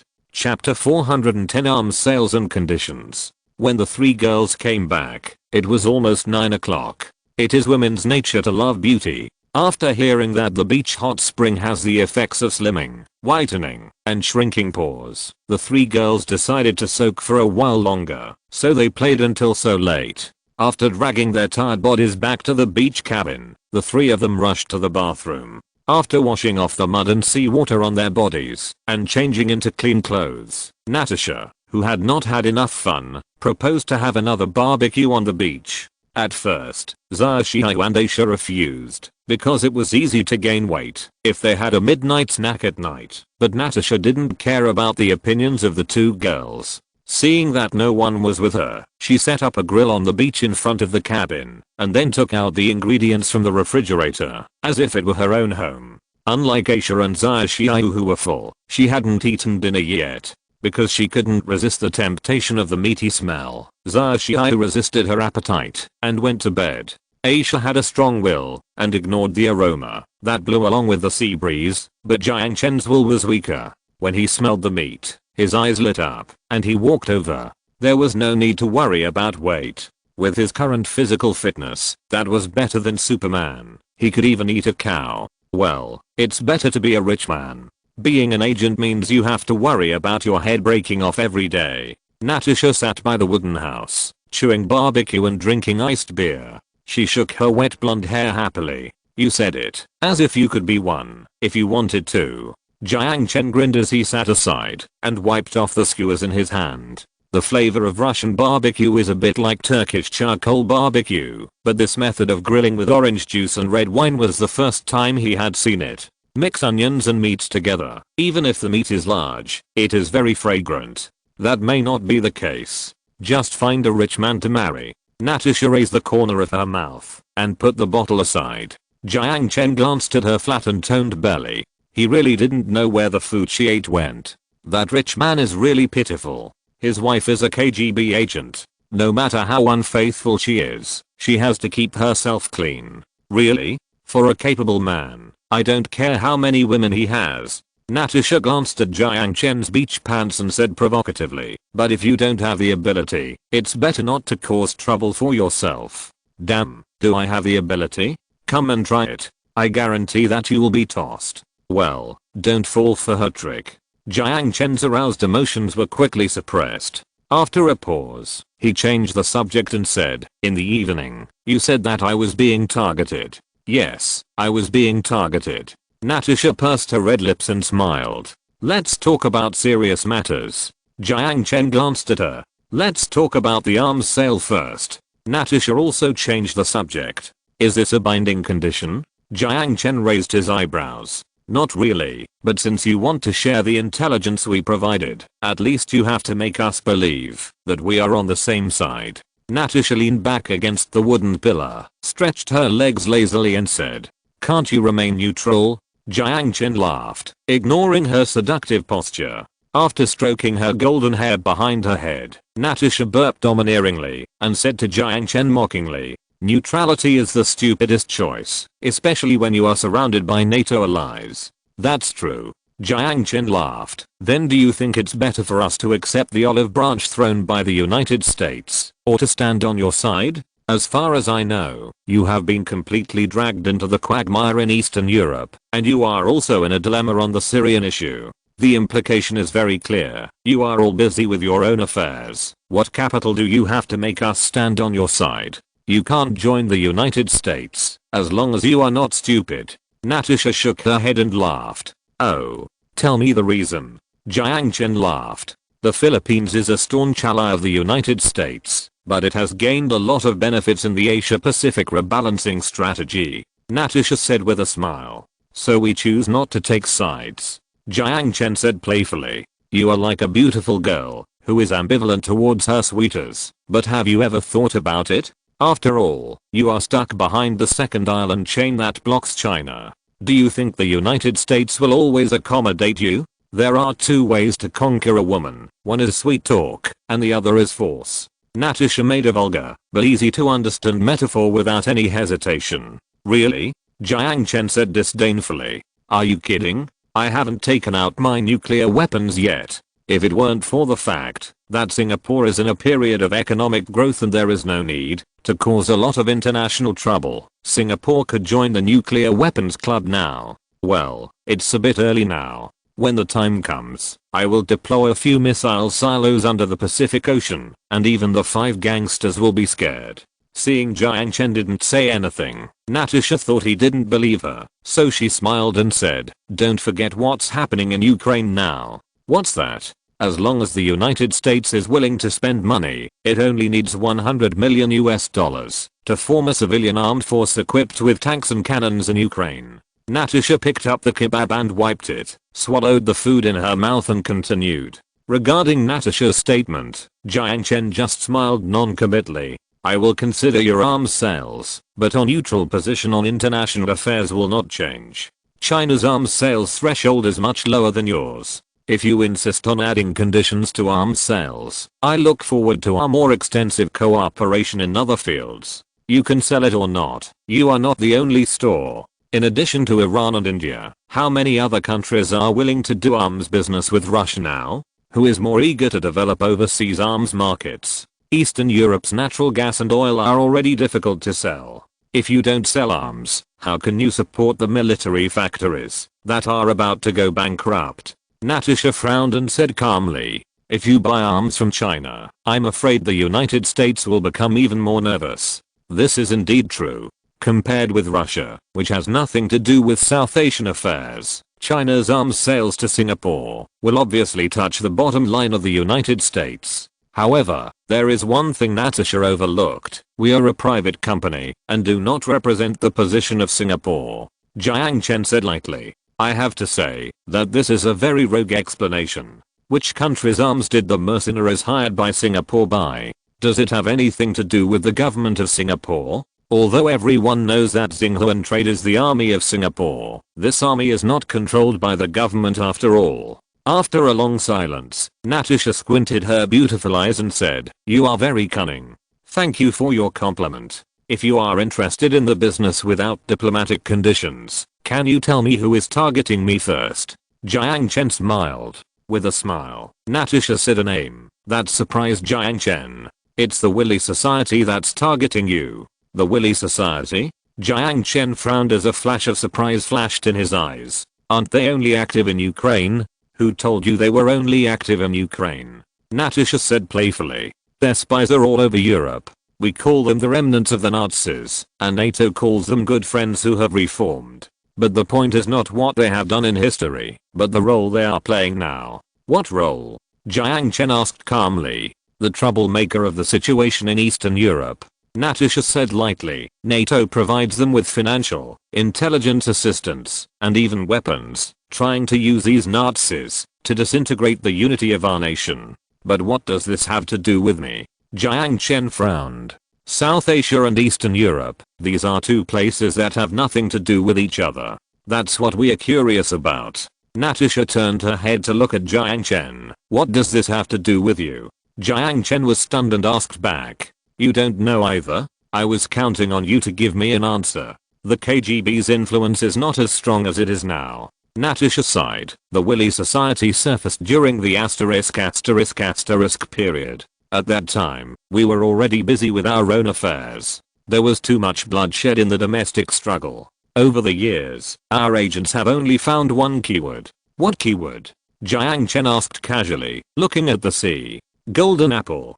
Jiang Chen's pupils shrank violently. Chapter 411. It seems that it is not a secret. Golden apple. It's the golden apple again. The two clues intertwined in his mind. According to the image of the golden apple on Carmen's ring, Rothschild may be related to the golden apple. According to Natasha, the Willy Society is related to the golden apple. Then Rothschild and the Willy Society must also have some kind of connection. Is it an alliance? Jiang Chen frowned slightly, but then denied this idea. The Rothschild family is Jewish and even lent a hand to Israel at the beginning of its founding. According to Natasha, the Willy Society is a remnant of the Nazis, so the two should be incompatible. So is it a competitive relationship? Jiang Chen closed his eyes. His reasoning ability was only average. In the absence of sufficient clues, this was the only information he could summarize. Natasha must not have told all the information.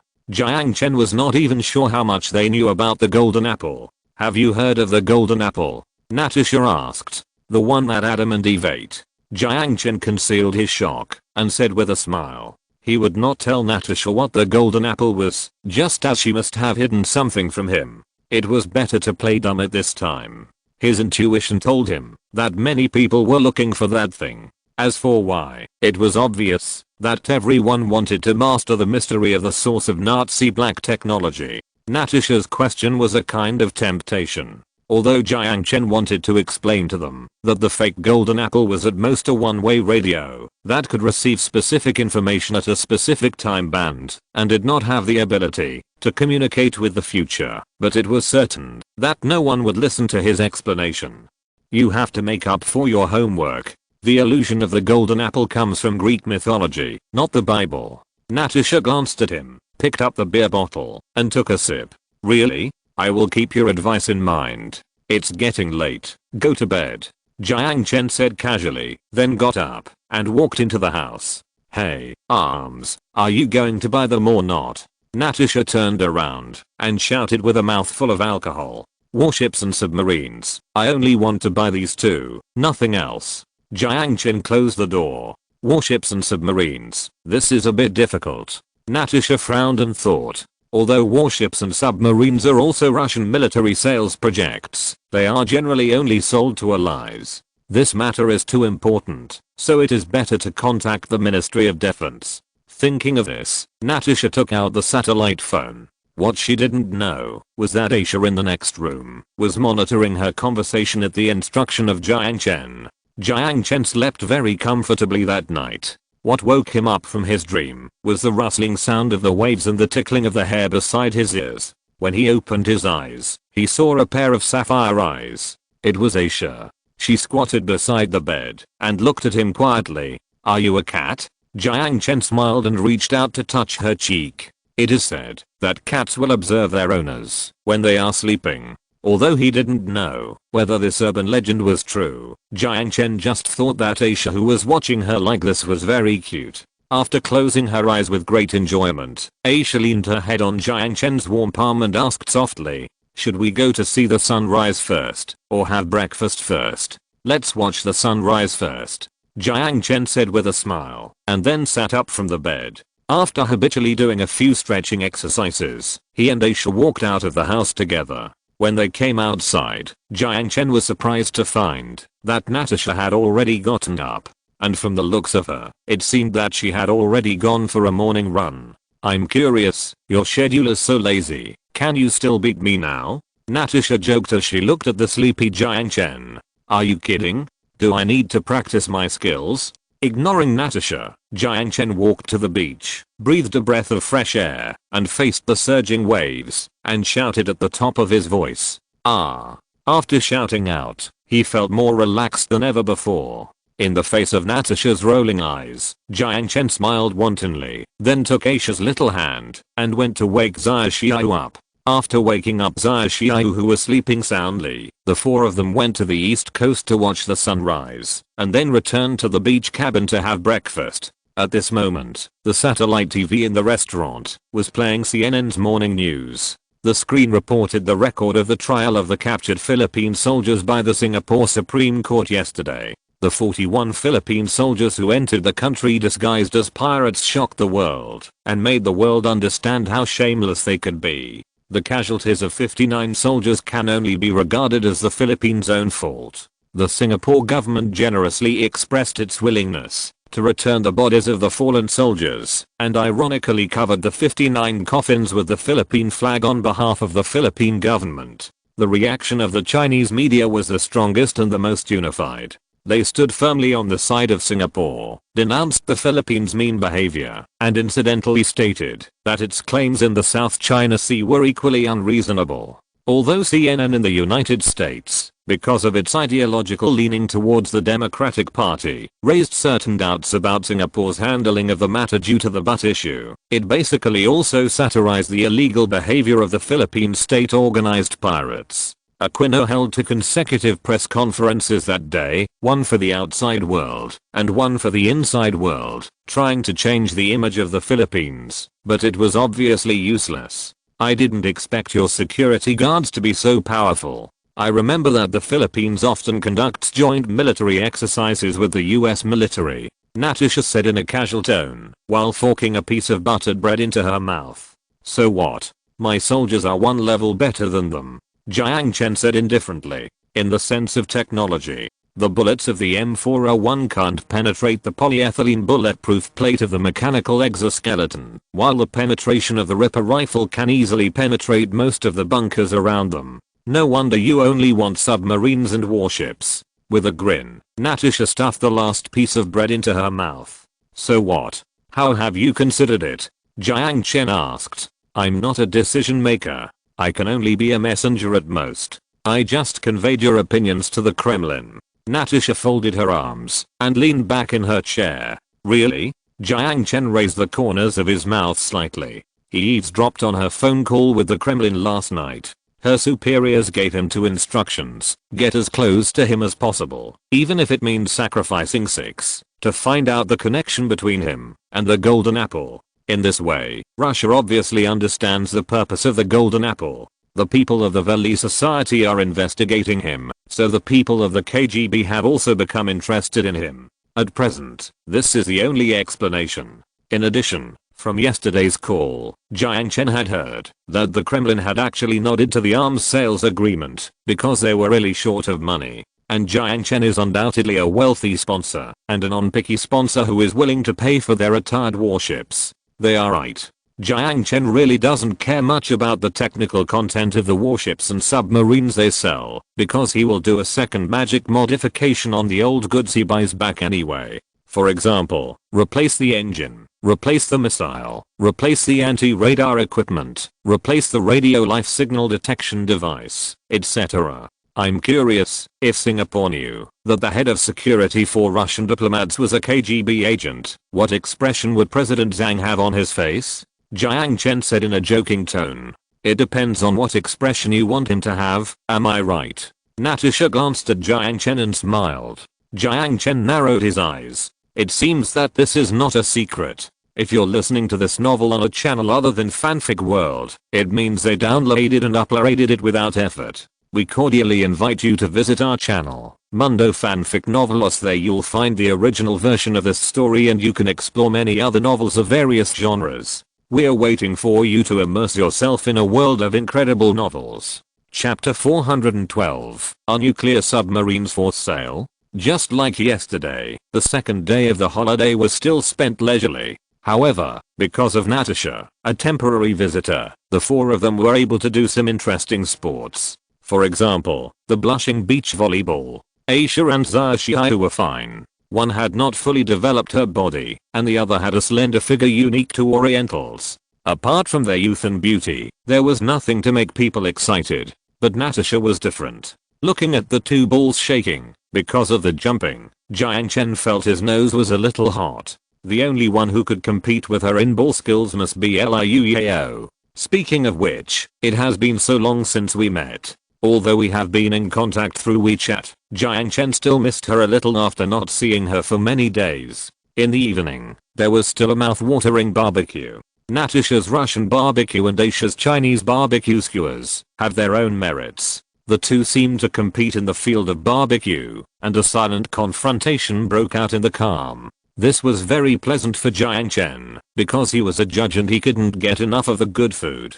In the evening, everyone was tired after a crazy day of fun. Even Aisha, who was very resilient, felt a little tired. However, considering that they would leave tomorrow, the three women still dragged their tired bodies and ran to the hot spring beach to soak in the hot spring for 2 hours. Jiang Chen always felt that the relationship between the three of them seemed to be much better. Even Aisha, when she looked at Natasha, there was less hostility. The premise was that she and Jiang Chen kept a safe distance. On the morning of the third day, Jiang Chen simply packed up his things and took the three of them on a yacht to leave the island. As for the domestic garbage left on the island, there would naturally be servants to clean it up, and they didn't need to worry too much about it. The yacht docked at the private dock on the south coast of Koro Island.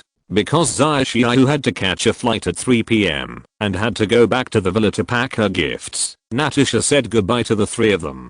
But before leaving, she smiled and thanked Jiang Chen for his hospitality, and also said that she would come to visit often.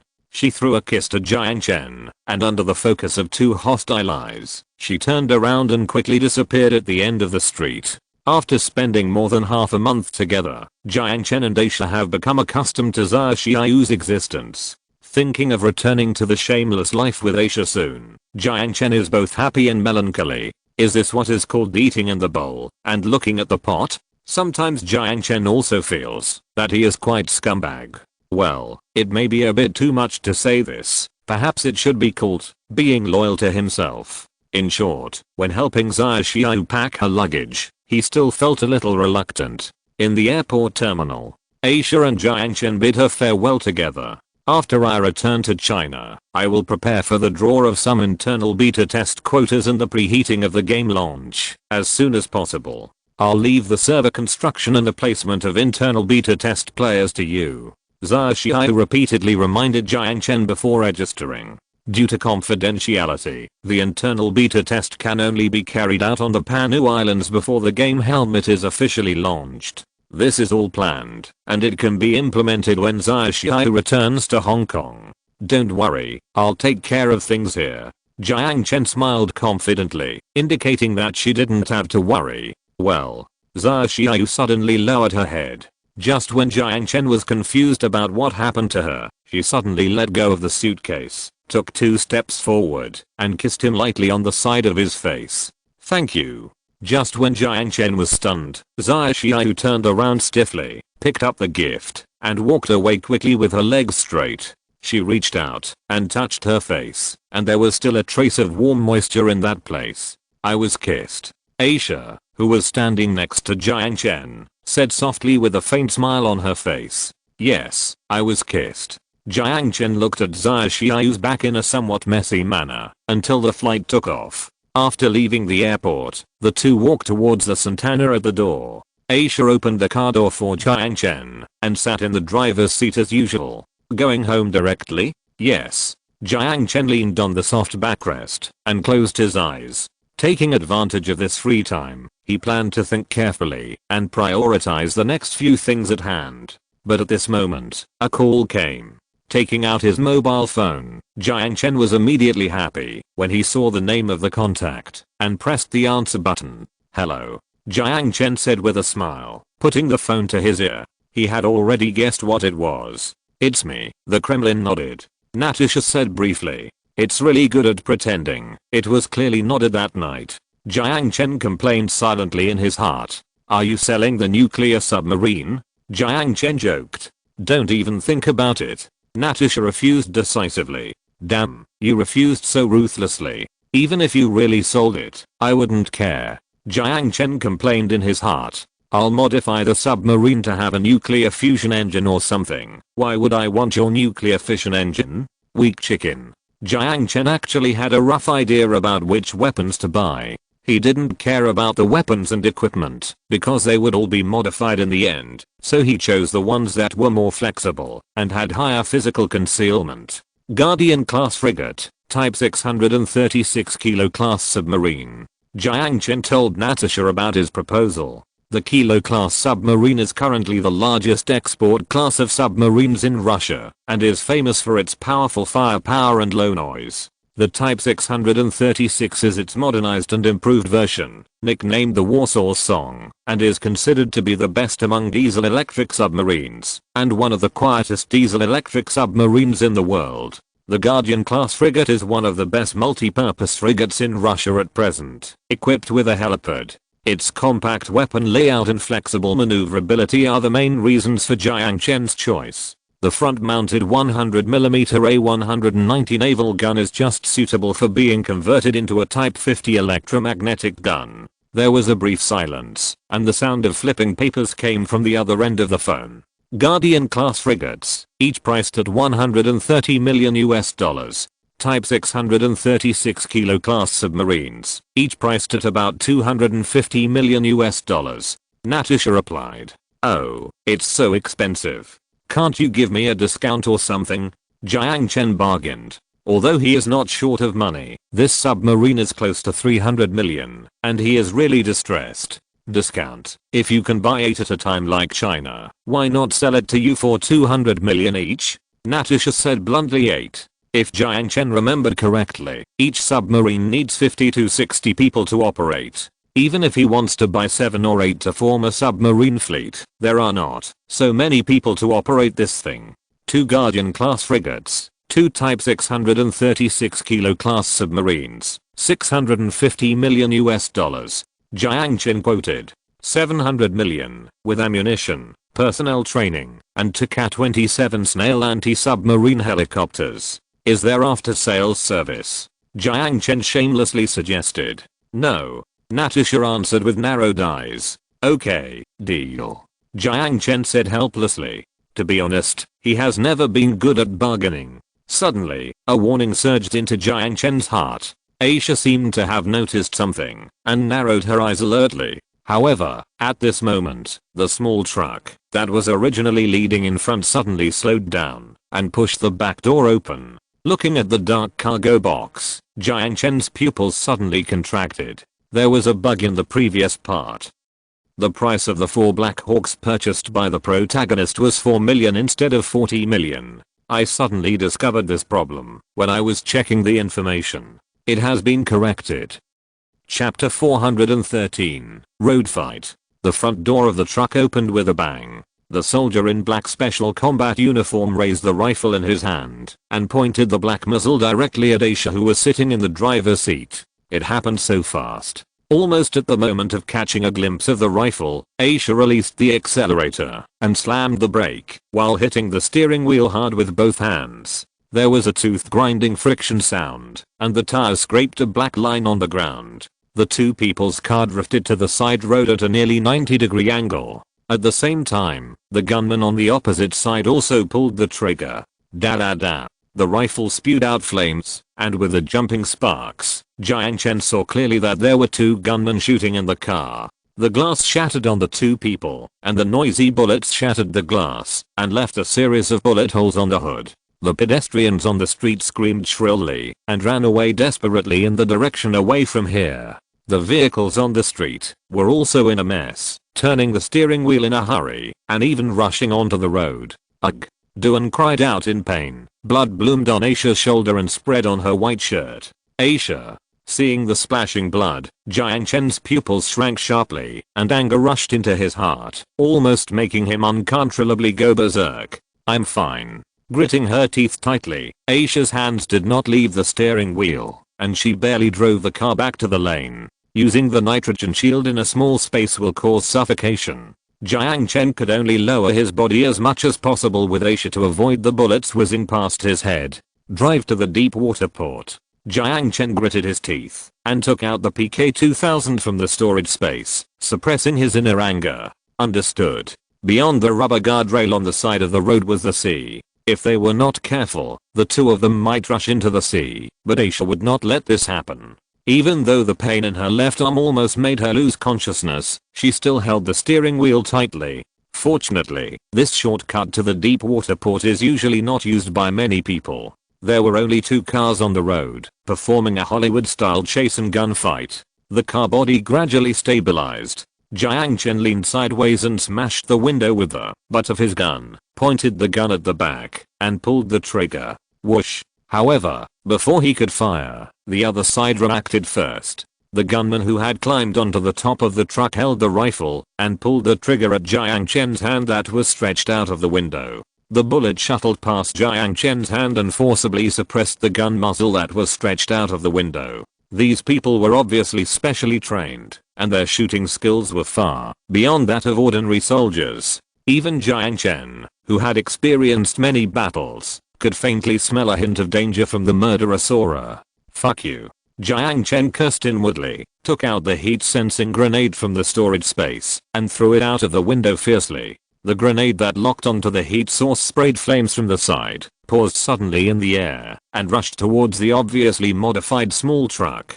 Fire exploded, and shrapnel scraped the front of the truck. However, these gunmen were obviously prepared. Not only was the body of the truck reinforced, but even the glass was bulletproof. The truck rushed directly through the smoke of the explosion, roaring with its modified engine, chasing the 2. Because of the blood loss, Aisha's vision had begun to be a little dazed, but she still held the steering wheel tightly, her eyes fixed on the winding road.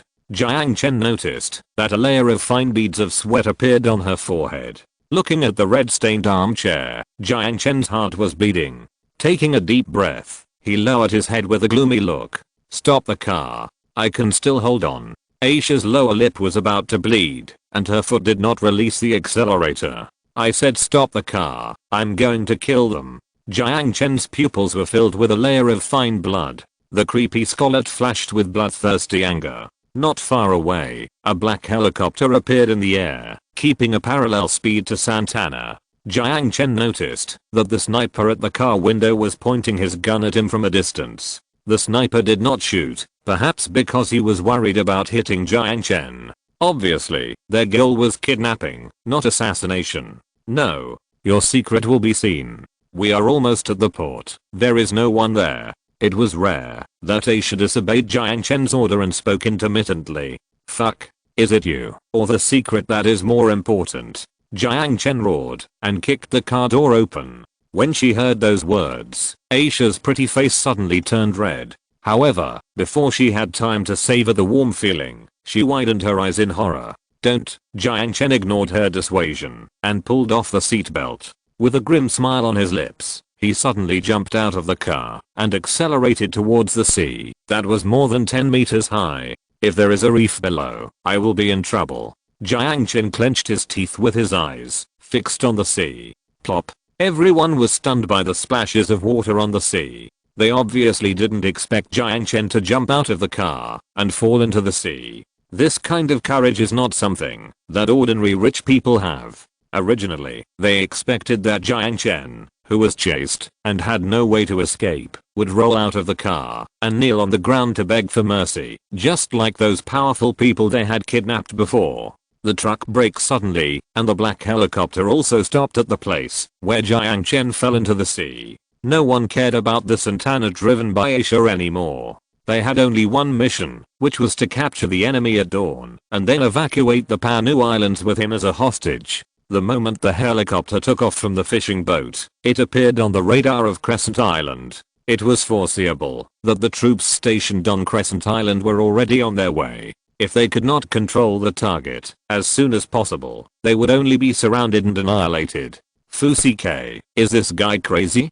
The brown-skinned man with a full beard cursed and jumped out from the back of the truck with a rifle. Small arrow symbols were embroidered on their clothes, highlighting their identities. Arrow Military Company, registered in South Africa and stationed on the island of Madagascar, separated from the African continent by the Mozambique Channel. It is one of the most notorious private military companies in the world. Most of their members are NATO veterans who participated in the Iraq War. For the sake of dollars, they can carelessly engage in firefights with the army they once served, or capture drug lords for CIA agents in Mexico. This time they were hired by the Philippine government. Arrest the shareholders of Starring Trade to leave the country, and force them to put pressure on the Singapore authorities through Starring Trade to release the 41 detained Filipino soldiers. This time, the Filipino monkeys finally got it. After discovering that their special forces could only deliver food, they decisively spent $10 million to hire international experts to perform this surgical operation.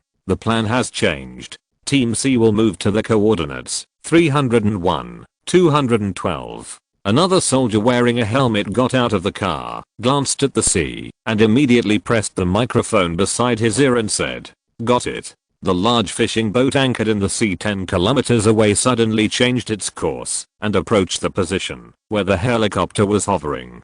Team A, follow me to build a defense line on the spot, and Team B will start to pick up the people. Understood. The truck was parked sideways on the side of the road. A soldier took out a machine gun and a rocket launcher from the car, and the other 3 took out the L-shaped mobile shelter and deployed it around the truck in a triangle. The helicopter's engine roared and slowly descended. The airflow from the helicopter blew up the surface of the water. A soldier wearing a diving suit and a rope tied to his back gestured to his comrade next to him, then jumped deep into the water. "Did you find it?" Fortunately, there were no reefs underwater, so the target should be alive. "Wait a minute." Turning on the searchlight, the diver swung his flippers and searched underwater. The water was not deep, but the rugged reefs and corals had a significant impact on his vision. When the light shone, the clownfish lurking and the jellyfish hid back in panic. Unknown shrimps and crabs were spitting bubbles stupidly. Asterisk asterisk asterisk. Where did that guy hide?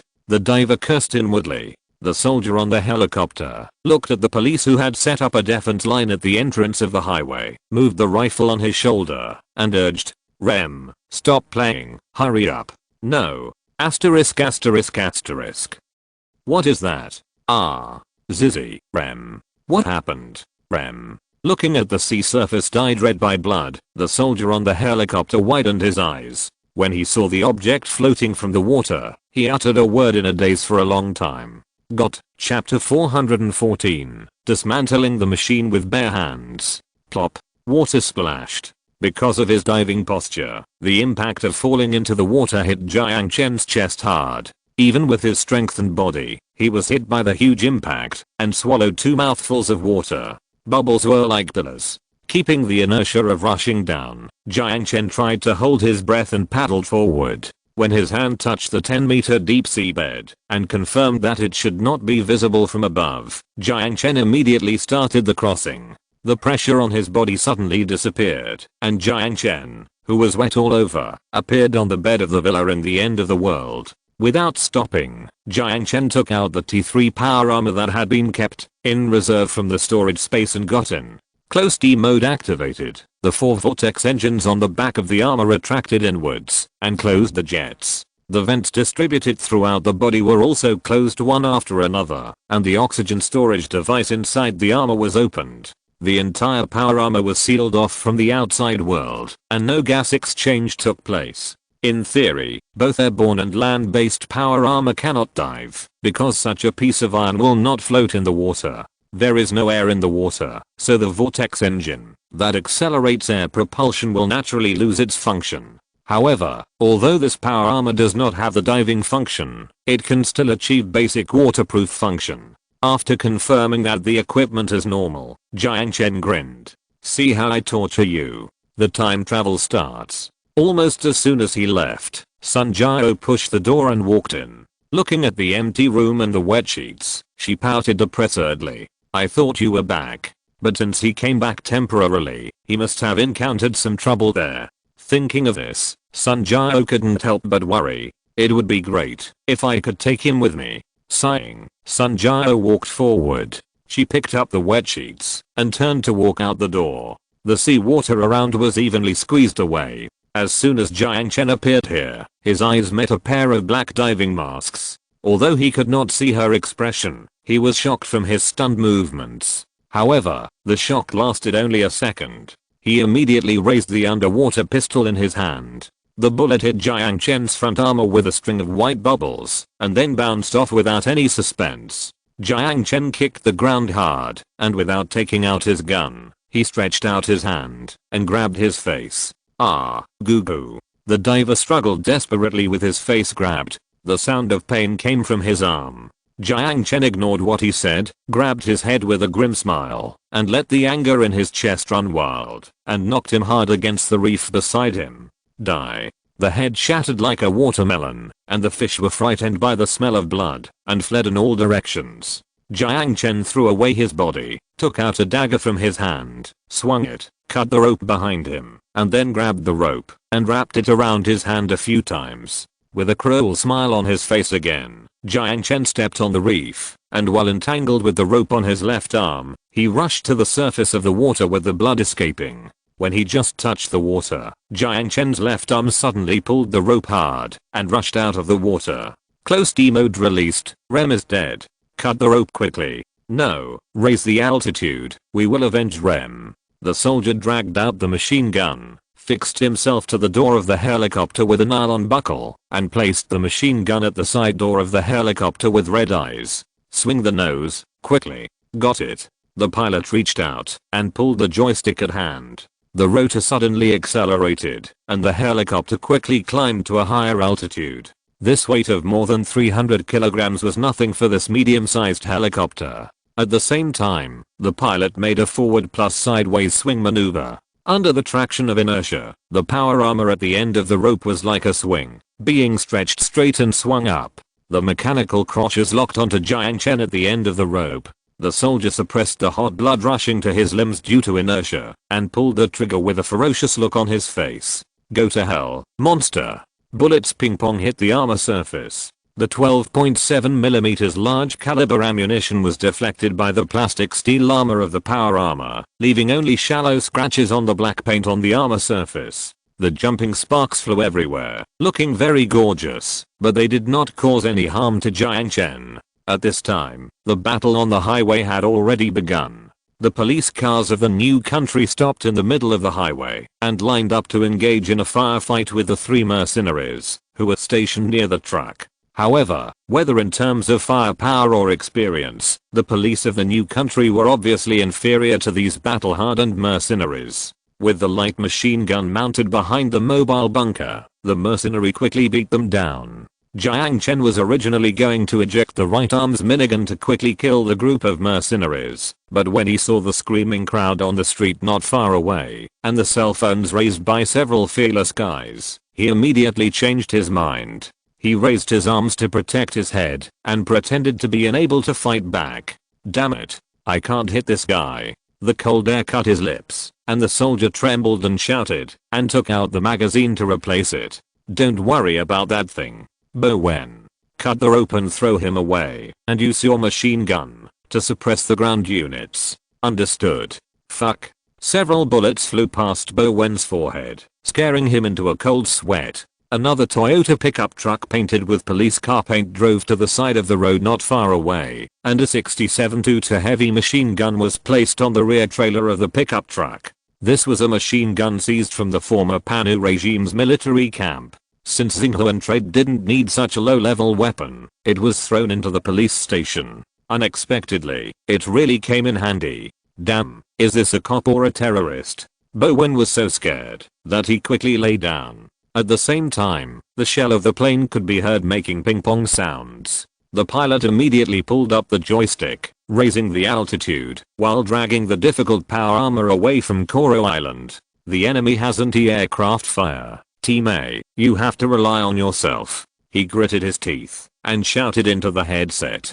Got it. You go to the evacuation point first and join Team C. Okay. Bowen, why is that iron lump still hanging there? The pilot turned his head and asked his comrade sitting in the rear cabin. Wait, I'll cut it off. Wait. Find a deserted island and crash it to avenge Rem. The mercenary sitting next to Bowen grabbed him and said fiercely. Good idea. Bowen grinned and stuffed the half-drawn dagger back. Seeing the helicopter leaving Koro Island, Jiang Chen's eyes gradually turned cold, and the corners of his mouth curled up. When I can't see Koro Island anymore, it's your death. These mercenaries obviously didn't realize what they were hanging on, and just thought it was a body armor similar to the full-body dragon scale armor. Before the triangular barrel separated from the surface of the right arm armor, except for the sci-fi shape, the entire power armor didn't look dangerous at all from the outside. But they soon felt deeply regretful for their carelessness. You know, this thing once wiped out an entire CIA elite agent formation. After flying away from Koro Island for about 10 minutes, the pilot finally found an island. Looking at the jagged gravel cliff, a sneer slipped across his mouth, and he controlled the helicopter to hover 2,000 meters above the island. If you fall from this height, even a titanium alloy will break. Bowen, do it. Got it. Bowen put the machine gun aside, took out the short knife hanging on his shoulder, and grinned at Jiang Chen without knowing the world's highness. Goodbye, buddy. His expression quickly froze on his face. Jiang Chen had already pulled out the tactical rifle from his waist and was now pointing it in his direction. Da. He fired at the cabin and Jiang Chen pulled the trigger with a grin. The bullet pierced the soldier's head and the short knife slipped from his hand and fell into the sea with him. Damn it. Bowen fell. When the pilot saw the rifle in Jiang Chen's hand that came out of nowhere, he felt unprecedented fear at this moment. But after all, he was a soldier who had experienced many battles, so he made a judgment immediately. Jamie, cut the rope. When he just said the first word, the mercenary named Jamie next to Bowen was already doing it. But it was too late. The fuselage suddenly tilted. Jiang Chen suddenly pulled the rope on his left arm, and at the same time, the vortex engine behind him spewed, suddenly closing the distance with the helicopter. Jamie swung his knife to cut the rope at the door of the cabin, but he met Jiang Chen's eyes at the door of the cabin. His expression was as if he had seen a ghost. "I'll give you the rope back." Jiang Chen grinned, raised his left arm wrapped in the rope, and punched hard. The sound of steel rolling over bones disappeared in the turbulent airflow, and blood instantly splashed all over the power armor. "Devil! Devil!" Screaming in fear, another soldier who was leaning against the door raised his rifle and squeezed the trigger desperately. The bullet jumped in the narrow cabin, but Jiang Chen ignored the terrified expression on his face and raised his rifle to blow his head off instantly. Fuck. Fuck. Fuck. The fuselage swung violently, and the pilot desperately pressed down the joystick, trying to use the inertia of the side dive to throw this plague god out of the cabin. However, the power armor did not throw out, but threw the two bodies out of the cabin. Jiang Chen chuckled after noticing his intention. "You are so unwelcome to me." Following his wish, Jiang Chen shook his head and jumped out of the cabin into steps. But before leaving, Jiang Chen still left a small gift in the cabin. An imp grenade with the fuse pulled. It finally got rid of it. Panting, the pilot checked the damage to the rotor. The co-pilot shrank in his seat in shock. What kind of monster is that? Who knows? Fuck. The intelligence that the monkeys gave us didn't say that they had this thing. Wait, what's going on? A slight electric noise came to his ears. All the instruments instantly returned to zero. The pilot frantically pulled the joystick in fear, but it still didn't help. Fuck. What the hell are you doing? I don't know. Damn it. With a faint blue flame spraying from his back, Jiang Chen slowly fell from the air. Looking at the helicopter that was accelerating into the sea from an altitude of 2,000 meters, a grim smile slipped across his lips. But while admiring the scene of the helicopter crashing into the sea, Jiang Chen suddenly cursed inwardly and slapped the back of his head. Damn, I forgot to leave a survivor. Shaking his head with a bitter smile, Jiang Chen cast his eyes on Koro Island, which had become a dot. Forget it, there are still 3 anyway. After going down, I will change into the amphibious K1 mechanical exoskeleton and rush back. I hope they haven't run away. Thinking of this, Jiang Chen lowered the engine output power and controlled the power armor to accelerate the descent. I don't know how Aisha is doing. Did she go to the hospital obediently? It fell into the sea with a plop. After a brief silence, a series of white bubbles soon emerged from under the sea and rushed towards the direction of the deep water port of Koro Island. Chapter 415, A Brush with Death. Fusi K. What are Team B doing? The bearded man held a rifle, shot backwards, and fled to the deep water port in a panic. Mission failed. The whole team evacuates. Repeat. Mission failed. Fresh hair flowed down the scratches on his forehead. Slayer, wearing a black combat uniform, yelled at the microphone and ordered Team C to evacuate immediately. An unprecedented defeat. A helicopter crashed, and the entire team of elites was killed. The opponent's combat power far exceeded their imagination. The iron lump that suddenly sprang out of the water instantly suppressed Team B, which caught everyone by surprise. Is that Iron Man? A soldier who was running wildly with a rifle cursed breathlessly. Bullshit. Another person cursed. Bullshit. You said shut up. Get on board, evacuate, and stay alert. Slayer panted, slowed down, threw the C4 on the ground, and then accelerated to catch up with the team. The sound of sirens in the distance gradually became clear. He estimated that he was in the right position, so he pressed the button. The flames rushed up to a height of more than 5 meters, engulfing the police car. With a mocking smile on his face, he threw away the gun in his hand. It was garbage that was worse than the Mexican police. The fishing boat prepared in advance was quietly docked in the deep water port. They bought it from the local fishermen. The new country's labor boom helped them a lot. They bought the fishing boat from the fisherman, who had found a job in the factory with almost no words. After replacing the high power engine, the maximum speed of the entire fishing boat can even match that of a speedboat. As long as they boarded the boat, no one could stop them on this vast sea. However, when the bearded man took the lead in stepping into the cabin, his eyes met the black muzzle of the gun. Before he could react, his consciousness was interrupted by the flickering flames. Bang! The 11 Type pistol spewed out flames, and blood and brain matter brushed across the indifferent face. Without any pause, Aisha, who was leaning against the shadow of the cabin, moved the muzzle of the gun away and continued to pull the trigger. Bang! Another head exploded. In a blink of an eye, 2 of the 3 people were killed. But just when she was about to kill the last person, a strong wind came and kicked her pistol away. Slightly surprised, Aisha didn't care about the pistol that flew to the side. She lowered her body, took out the dagger at her waist without delay, and stabbed the man in the chest. The crisp smell of the golden swords clashed, and the white blades collided with each other. Although she was petite, after all, Aisha had been injected with genetic drugs, so her strength was still slightly superior. The tiger's mouth was shocked and painful, and Slayer was secretly frightened, and kicked out without being careless. After nimbly dodging this fierce kick, Aisha swung the dagger to cut his standing left leg. If this dagger cuts it, his left leg will be directly disabled, and he will fall to the ground and be slaughtered. But the man was obviously not a pushover. He took advantage of the recoil from kicking the wall, and fell backwards to the ground. Aisha's dagger only barely scratched his muscles. Unfortunately, it didn't hit the vital part. Thrall, who fell backwards, rolled to the wall, and picked up the rifle of his comrade on the ground.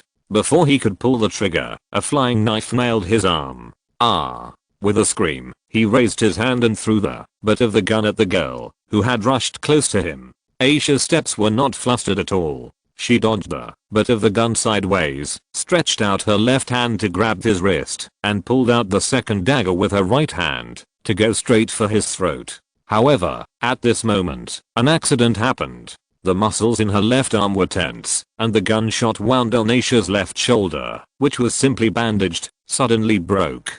The piercing pain made her left hand soften for a moment. The force restraining her wrist loosened, and Thrall, who seized the opportunity, was overjoyed. He used brute force to raise the butt of the gun, and swept it over. Ugh! With a muffled groan, the butt of the rifle hit Aisha's brow, causing her to stumble back. Blood flowed down her cheek. The dagger she stabbed failed to penetrate Thrall's throat, only piercing his collar. Thrall, sweating coldly, kicked her calf without hesitation, and then when she bent down, he stretched out his right hand, clamped her throat tightly, and pressed her against the wall. Goo! Ugh! Aisha struggled in pain, holding his hands tightly, but she had no strength at all due to blood loss.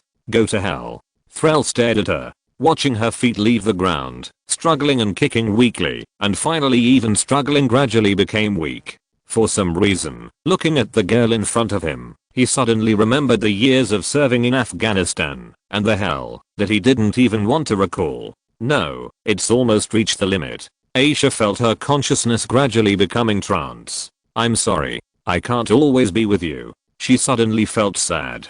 How ironic. On the way to escape in Iraq that day, she could have said to him in a nonchalant tone, "Can you give me a bullet?" Such a stupid thing. She was prepared to die for him from the beginning, but now she was scared. I don't want to die. I finally got it. Woo woo. White foam and blood oozed from the corners of her mouth, and she struggled, as if she was having a last hurdle. She tried to move her hand, that was stuck in her throat, and kicked his legs with all her strength, but her weak limbs made everything seem so powerless. Goo-hoo, go to be buried with my comrade. You're the son of a cousin. With anger flashing in his eyes, Thrall stared at the Arab-faced girl. He suddenly remembered the Taliban who tore his comrade to pieces with a roadside bomb. When he caught the bastard who made the call, the murderer looked at him with such disdain, as if he had accomplished some noble cause, and had put life and death aside. Thrall still remembered what he did at that time. He cut off his hands, nailed his arms to the wall with a dagger, and shot his legs with a rifle, until his eyes began to despair, and then he drained his last drop of blood. Although he was later court-martialed for this, he did not regret it. The pleasure of releasing fear was simply irresistible. Later, he spent 2 years of decadence in Los Angeles, and then he joined the Arrowhead. He had forgotten that experience, but now it really came to his mind like a tide. There is nothing more pleasant than watching the enemy struggle to die. Heh ha ha ha, die for me. Laughing crazily, he increased the strength of his hands, and admired the despair of the drowned man. However, at this moment, he suddenly felt his collar tighten. Before he could react, he was thrown out by this terrifying force. He was thrown straight out of the door, and his back came into close contact with the railing outside the cabin. With a crisp sound, his back bent backwards at an incredible 90 degrees, and his spine was broken into 2 sections. His eyeballs almost popped out of his eye sockets, and the broken spine pierced his intestines, but did not kill him immediately. He slid down from the bent railing, and collapsed on the ground. Is this what suffocation feels like? His alveoli were clamped by his sternum, and he coughed up blood, but could not breathe a breath of air. At the end of the pain, Slayer's consciousness fell into darkness. At the same time, Jiang Chen, who had thrown the mercenary out, hugged the girl who slid down the wall, and held her tightly in his arms, as if he was holding a fragile porcelain doll. At this moment, Jiang Chen's eyes were red, and his emotions, that had finally calmed down, were about to go crazy again. Aisha. However, she was unable to respond because of excessive blood loss. Holding her, Jiang Chen ran out of the cabin, jumped onto the dock, and rushed to the road. Seeing that he was holding someone in his arms, the police car and ambulance stopped at the same time, and the doctor rushed over with a stretcher. Saved. Looking at the side face with bloodshot eyes, Aisha felt a sense of relief that she had survived the disaster. She should be happy, but she suddenly wanted to cry. Although she had never cried before, she had never been so weak. Tears fell from the corners of her eyes and ripped on the strong arms. Red and blue lights, stretcher, shaking infusion bag, and that anxious face. When he wakes up, he will be very angry. After all, I took the initiative and did such a dangerous thing. Forget it. I will think about these things when I wake up. Aisha closed her long eyelashes. The plot of the previous chapter was modified.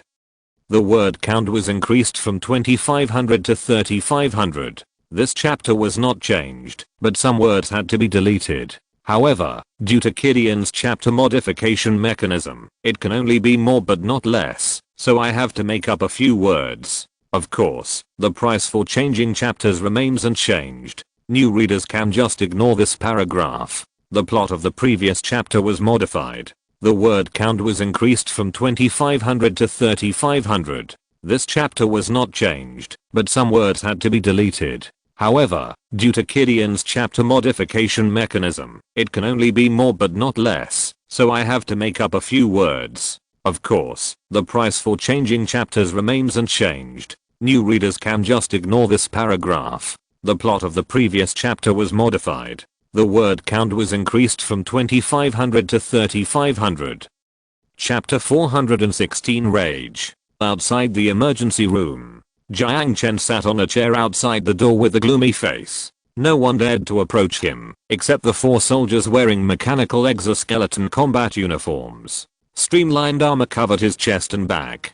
4 soldiers held their rifles at their waists and protected him on both sides, checking the approaching people with sharp eyes. If anyone dared to approach, after seeing this posture, assassination in the street. After such an accident, Ivan said nothing and took the initiative to hand over his military rank, but Jiang Chen threw it back to him. Ivan could not be blamed for this.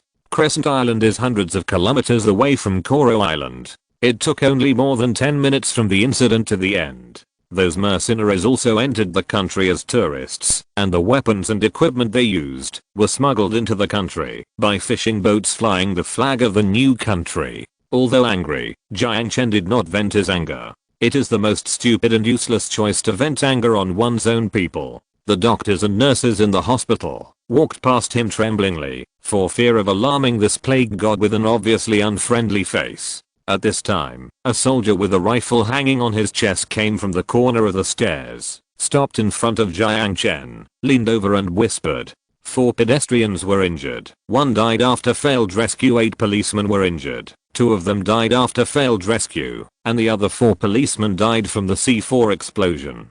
The cold casualty figures did not stir any waves in Jiang Chen's heart. After the soldier finished speaking, he only asked lightly, "Who is the murderer?" According to reliable evidence, the murderer is the Arrowhead Military Company. The Ministry of Foreign Affairs of New Zealand has protested to the Madagascar government, hoping that they can punish the murderer. But everyone knows that this kind of painless protest is useless. It's not that Madagascar doesn't want to deal with these troubles, it's just that their government forces may not be able to defeat these battle-hardened mercenaries. Under this pressure, these poor countries basically turn a blind eye to the misdeeds of illegal armed forces parasitic in their hinterland overseas. As long as they don't cause trouble in the country, they don't ask about their legality. I'm asking about the mastermind behind the scenes. Jiang Chen said lightly. Sorry, no one was caught alive. But the direction of the escaped ship was the Philippine waters, and our speedboat was blocked by the Philippine Coast Guard at the Philippine border. The soldier lowered his head. The fishing boat that released the helicopter immediately fled to the border of New Zealand after receiving the warning. Although Sun Island immediately sent a speedboat to chase it, the pursuers of Xinghuan trade had to stop chasing after the other party escaped into the Philippine border. Judging from the fact that the Philippine Coast Guard ship let the group of armed element go, it can almost be concluded that the Philippines is the mastermind behind the kidnapping. The only trouble is that there is no evidence, and hiring mercenaries to do dirty work basically cannot catch any handle. Jiang Chen closed his eyes. He was reflecting on his responsibilities. The troops deployed on Sun Island can protect New Zealand as firmly as an iron barrel, but he neglected the intelligence work. The spies of the Willy Society had actually reminded him, but he never took it to heart. Only now did he realize the seriousness of the problem. The national security of the new country was like a piece of window paper that could be broken with a single poke. The widespread absorption of immigrants would undoubtedly exacerbate the deterioration of the security situation. He had actually ignored this problem before. An intelligence department must be established as soon as possible, before the security situation deteriorates further. Asia. Jiang Chen felt a pang of pain in his heart as he caught a glimpse of the closed door. Idiot, why are you still trying to be brave when you are so injured? Even if a few mice escape, what's the problem? At the corner of the corridor, Zhang Yaping came over with a bouquet of flowers in his hand. Looking at Jiang Chen with a gloomy face, he sighed. Carnations, take them to the patient for me. I'm sorry for what happened. I will set up a national security bureau as soon as possible. Jiang Chen said indifferently. Zhang Yaping was stunned and sighed. That's the best. Patting Jiang Chen on the shoulder, Zhang Yaping didn't know what to say to comfort him. He put the bouquet of flowers on the chair and turned away. Execution. Jiang Chen said indifferently. Zhang Yaping stopped, turned around, and looked at Jiang Chen's face in disbelief. Died in the fire. All 41 prisoners died. Jiang Chen said lightly. You are crazy. The circuits are aging, the firefighting equipment is out of repair, and there was a public security riot in Singapore that day, and you issued a statement to express regret and condolences. This is impossible. What a coincidence. I know you are sad, but there is no evidence to prove that it was the Philippines who did it, and even if they did it, we can't retaliate by executing prisoners of war. We are a civilized country. The international image we have worked so hard to build, you do it. Jiang Chen tilted his head and said casually to the soldiers around him, yes. The soldier closest to Jiang Chen nodded and took the order and left. Zhang Yaping stared at the departing soldier in a daze, opened his mouth to say something, but he knew that the soldier would not listen to him. This lunatic, what problem can killing a few prisoners of war solve? In this way, the international community will stand on the side of the Philippines. 41 lives. Unarmed prisoners. The infamous crime of rape. Even if they wage war against us, it will be considered justifiable. Rather, if Singapore really executed the 41 prisoners, it would be exactly what the Philippines wanted. Wait a minute. Jiang Chen said softly. The soldier stopped and turned around. Sir? After a moment's hesitation, Jiang Chen closed his eyes and said slowly, let's wait for this. Yes, sir. Zhang Yaping breathed a sigh of relief, feeling like he was going to collapse. Thank God, you finally regained your sanity. Jiang Chen glanced at him and said nothing. Is that really the case? It's just that he suddenly felt that killing a few prisoners to vent his anger was not only too cheap, but also too cheap for those people. With a smile on his lips, Jiang Chen's eyes flashed with coldness. Looking at the silent Jiang Chen, Zhang Yaping felt a little numb in his back. A video shot by a foreign tourist appeared on YouTube. The picture was shaking violently, but it could be vaguely seen that a helicopter was dragging an Iron Man in steel armor, whizzing over the side of the road. The people standing on the plane fired machine guns at the Iron Man, but failed to hurt him. The video only captured the helicopter dragging the armor away from Coral Island. It failed to capture the steel armor being dragged out of the water and where the helicopter finally flew to. People speculated about the identity of this Iron Man and the cause and ending of the story. No one knows the ending, but there are traces of the cause in connection with the gunfight that took place on the streets of Koro City that day. Many media believed that there was a connection between the two. However, the new government strictly blocked the news about the cause of the gunfight. It was only revealed that two gangs of robbers planned a robbery against the bank, leading public opinion away from the truth. Although there are many doubts in the incident, people have to accept this fact and then use their imagination to derive this fact. Because the confrontation between the steel armor and the machine gunner is full of Hollywood style, the hidden story behind the story is confusing, and the official kept silent about the truth. The video has a very high click rate on video websites such as YouTube, and it even became a hot topic on the internet for a while. Even Robert Downey Jr., the lead actor of Iron Man, posted a joking status on Facebook. Hiccup, I was drunk yesterday. Did anyone see my armor? Chapter 417 Intelligent Medical Cabin. The steamed bun on the table was a little cold in the middle, and the back of the fried egg was a little fuzzy. How long has it been since he felt alone facing an empty table? The person who had always served him delicious breakfast was now in the hospital. The doctor said that she was out of danger for the time being, but it would take some time for her to wake up. The gunshot wound induced acute inflammation, and the blood loss made her body weak to the limit, and she continued to have a high fever.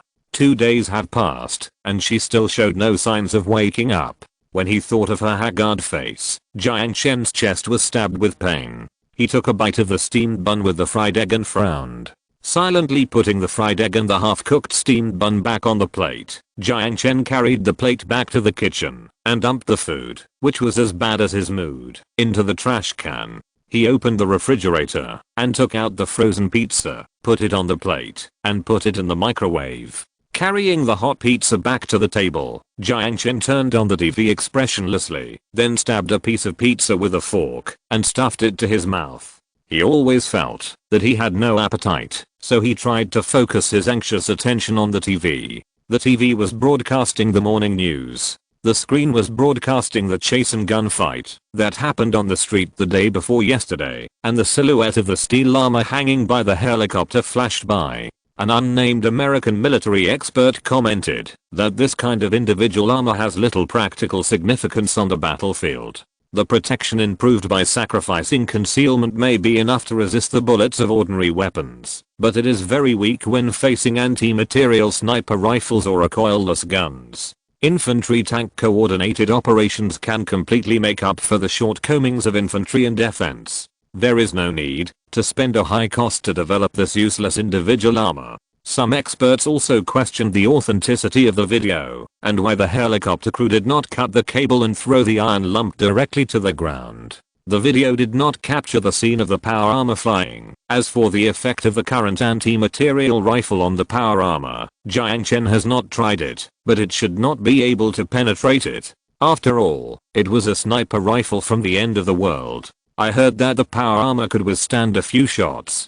TV is indeed a good thing to kill time. While watching TV, Jiang Chen mechanically stuffed pizza into his mouth. Soon he finished his breakfast. After putting the plate into the dishwasher, Jiang Chen glanced at the time and prepared to go back to catch up on his sleep. At this moment, the phone rang suddenly. It was Sun Jiao calling. I saw the news. Are you okay over there? Sun Jiao asked with some concern.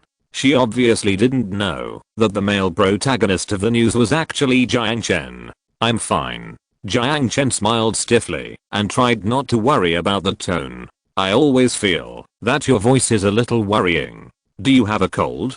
Sun Jiao frowned slightly. No.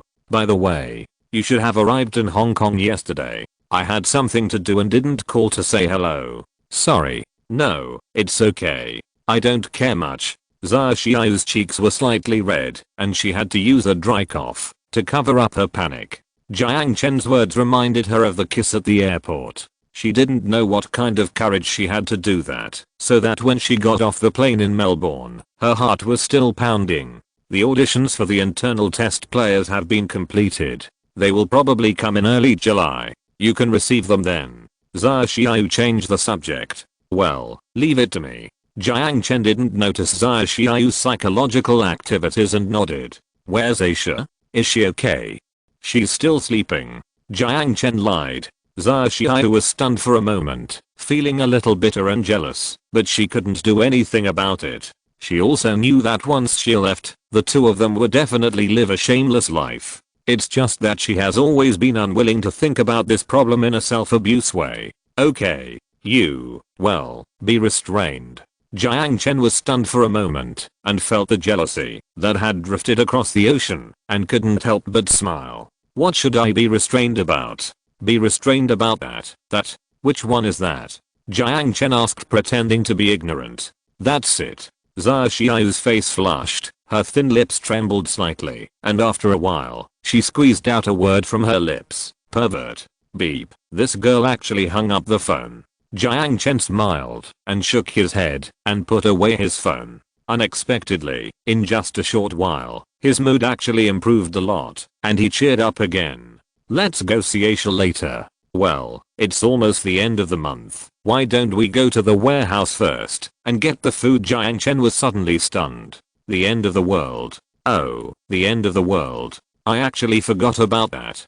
Jiang Chen slapped his forehead and walked quickly out the door. Rice, soybeans, flour and other grains were piled up into a small mountain, as well as fresh meat, bacon and various canned foods, plus those dairy products and salt and other sundries. The cost of this batch of goods alone exceeded $500,000. Some of these foods were produced by the Xinjiang food processing factory that had moved to the Pandu Islands, and some were produced by farms that had signed supply contracts with Australia. As the amount of transported materials increased, Jiang Chen also hired a part-time manager in Australia to work with Kazan, who was squatting at the door chewing sugarcane, to ensure that these materials must be filled in the warehouse on the second to last day of each month. After spending 10 minutes sweeping the full warehouse of food to the end of the world, Jiang Chen returned to the villa on the end of the world and went straight to Linling to explain his purpose to her. Aisha? Is she the girl I saw last time? Linling asked thoughtfully with her index finger against her lower lip. Well, she was injured and is still in a coma. Is there any universal potion or something?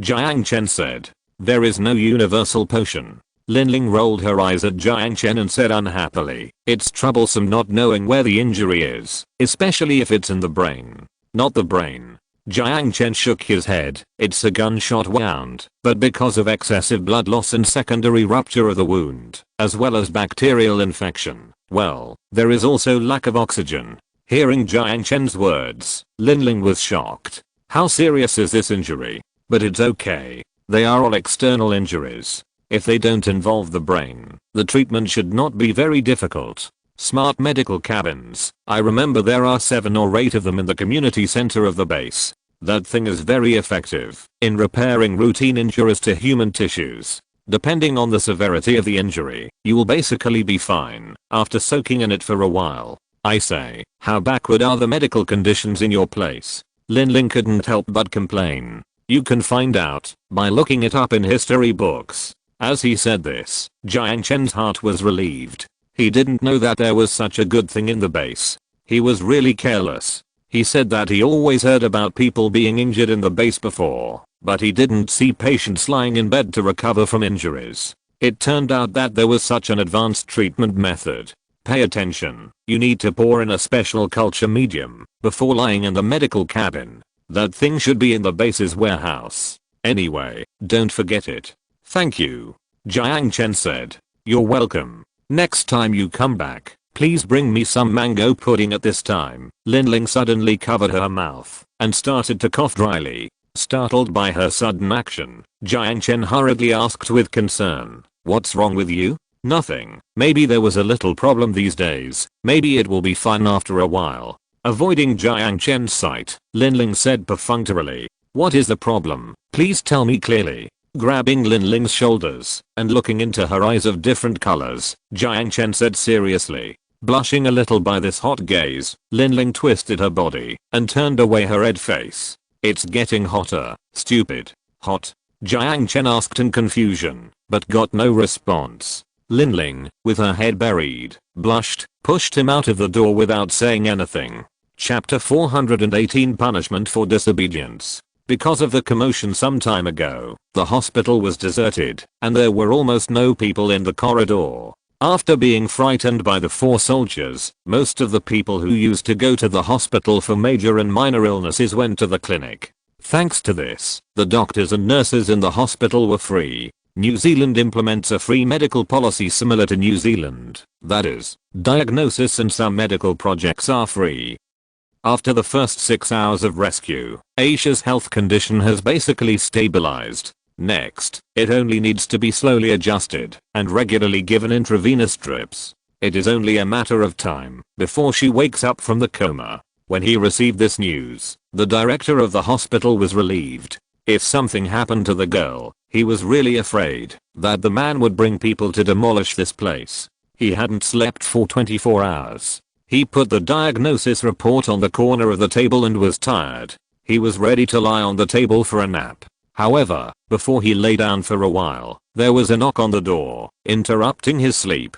Getting up from the table, Ryan stretched out his hand to rub the thick bags under his eyes and said tiredly, "Come in."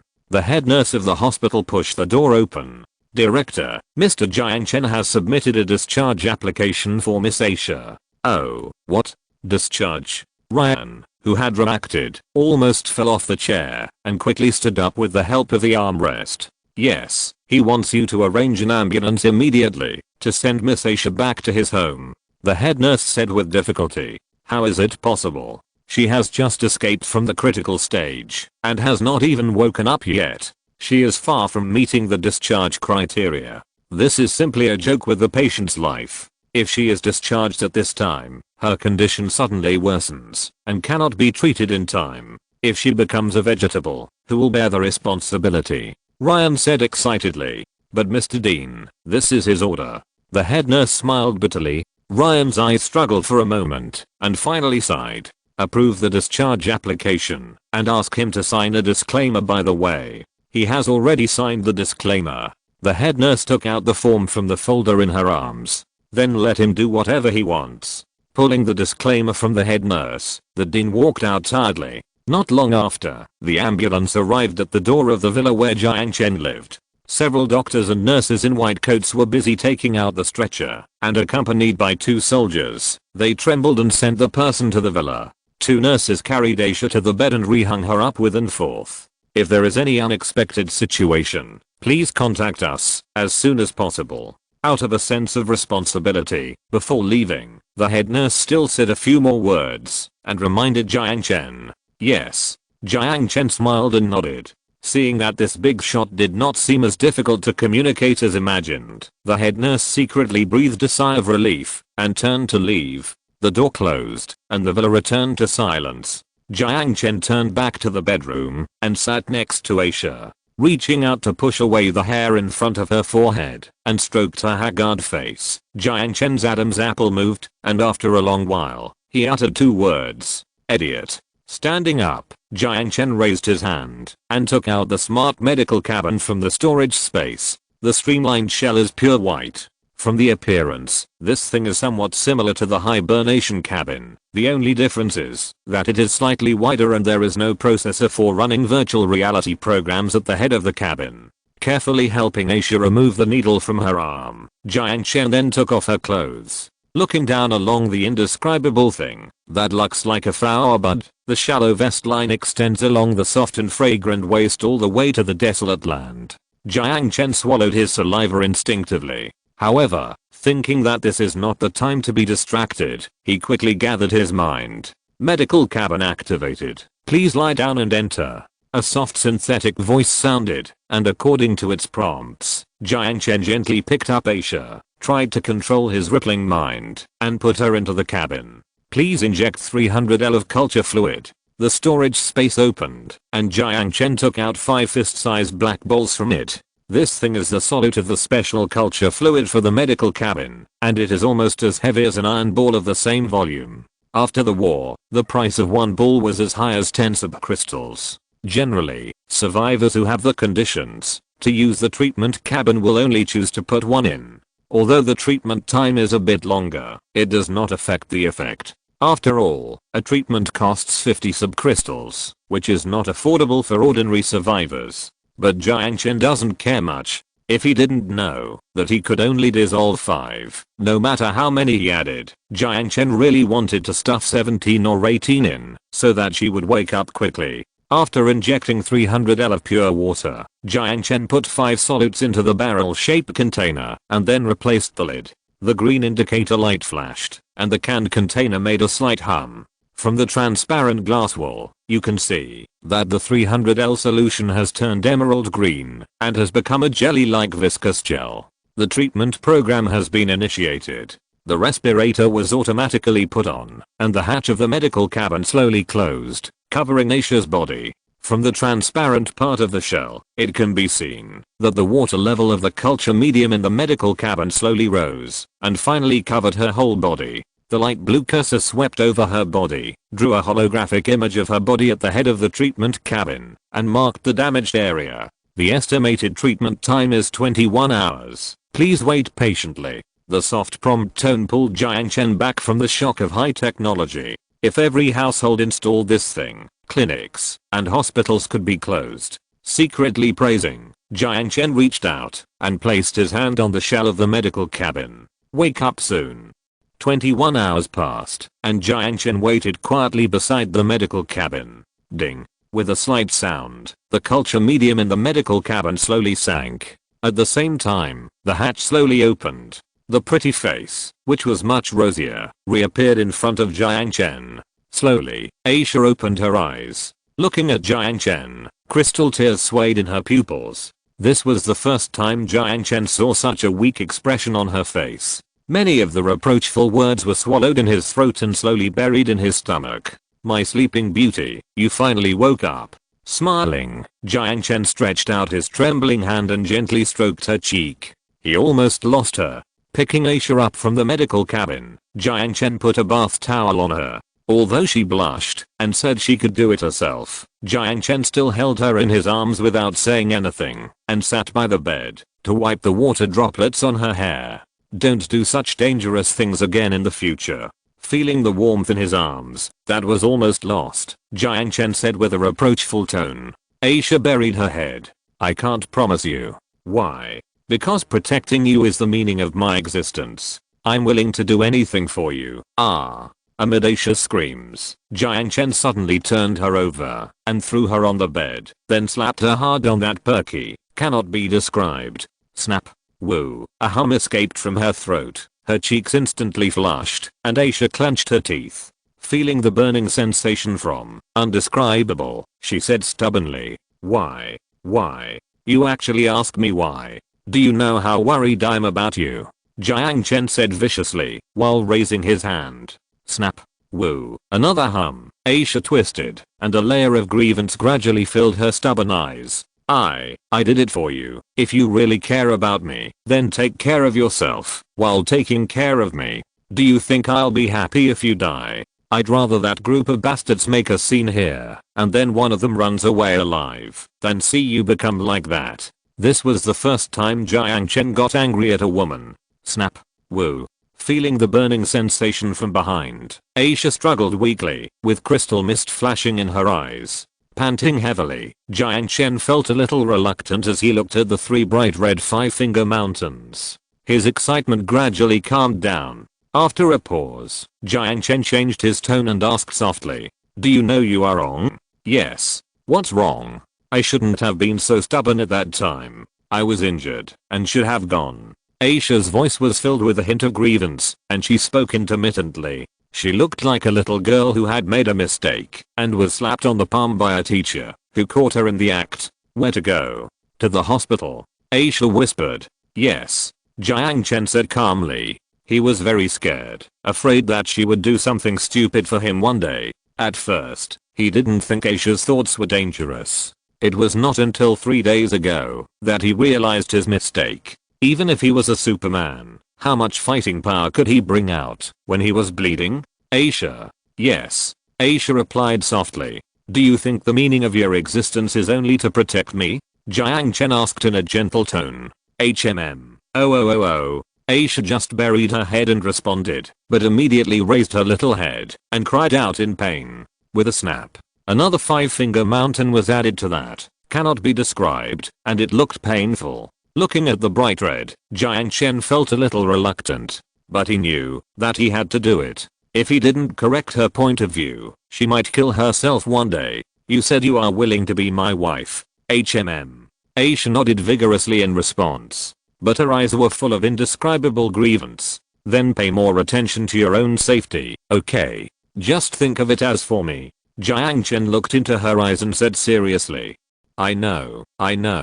Sobbing softly, Aisha buried her head and hid her face behind her dark brown hair. The calf kneeling on the bed trembled slightly for some reason. Seeing her so aggrieved and lovable, Jiang Chen sighed and couldn't bear to say anything else. But at this moment, a strange look flashed across his face. A silver thread stuck to the shallow water stain on the bed. This girl, actually, Jiang Chen suddenly felt like he didn't know whether to laugh or cry. He almost forgot that Aisha was an M. If you're listening to this novel on a channel other than Fanfic World, it means they downloaded and uploaded it without effort. We cordially invite you to visit our channel, Mundo Fanfic Novelos. There you'll find the original version of this story and you can explore many other novels of various genres. We're waiting for you to immerse yourself in a world of incredible novels. Chapter 499 Idealist. The flower soldiers and moon arrays secretly attacked each other, and the camps and cities were connected after a long time.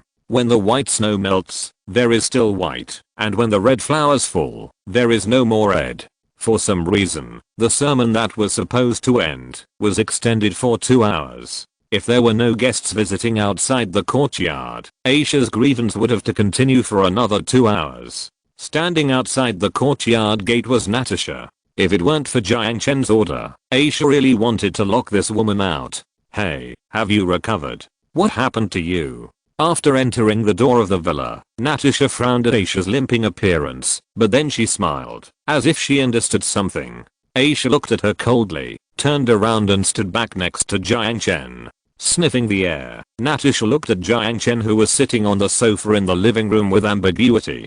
Don't you welcome me? Very welcome.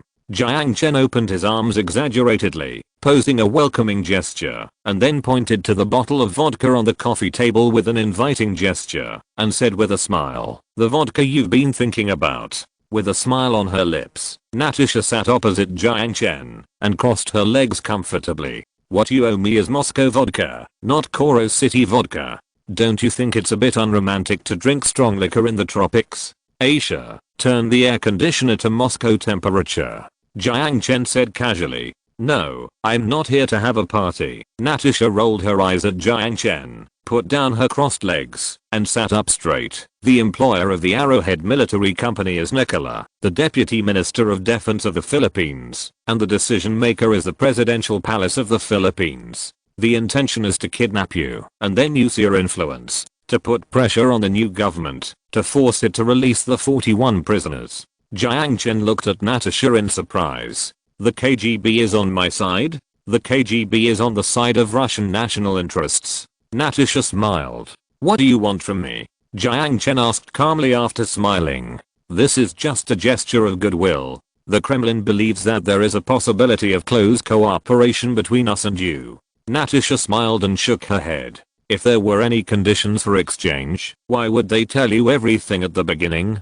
Jiang Chen looked at Natasha calmly, not knowing what she was up to. While he was looking at Natasha, Natasha also observed him with a smile. The staring lasted for about half a minute, and she suddenly spoke. You are a man that the KGB can't understand. It's really my honor. Jiang Chen smiled.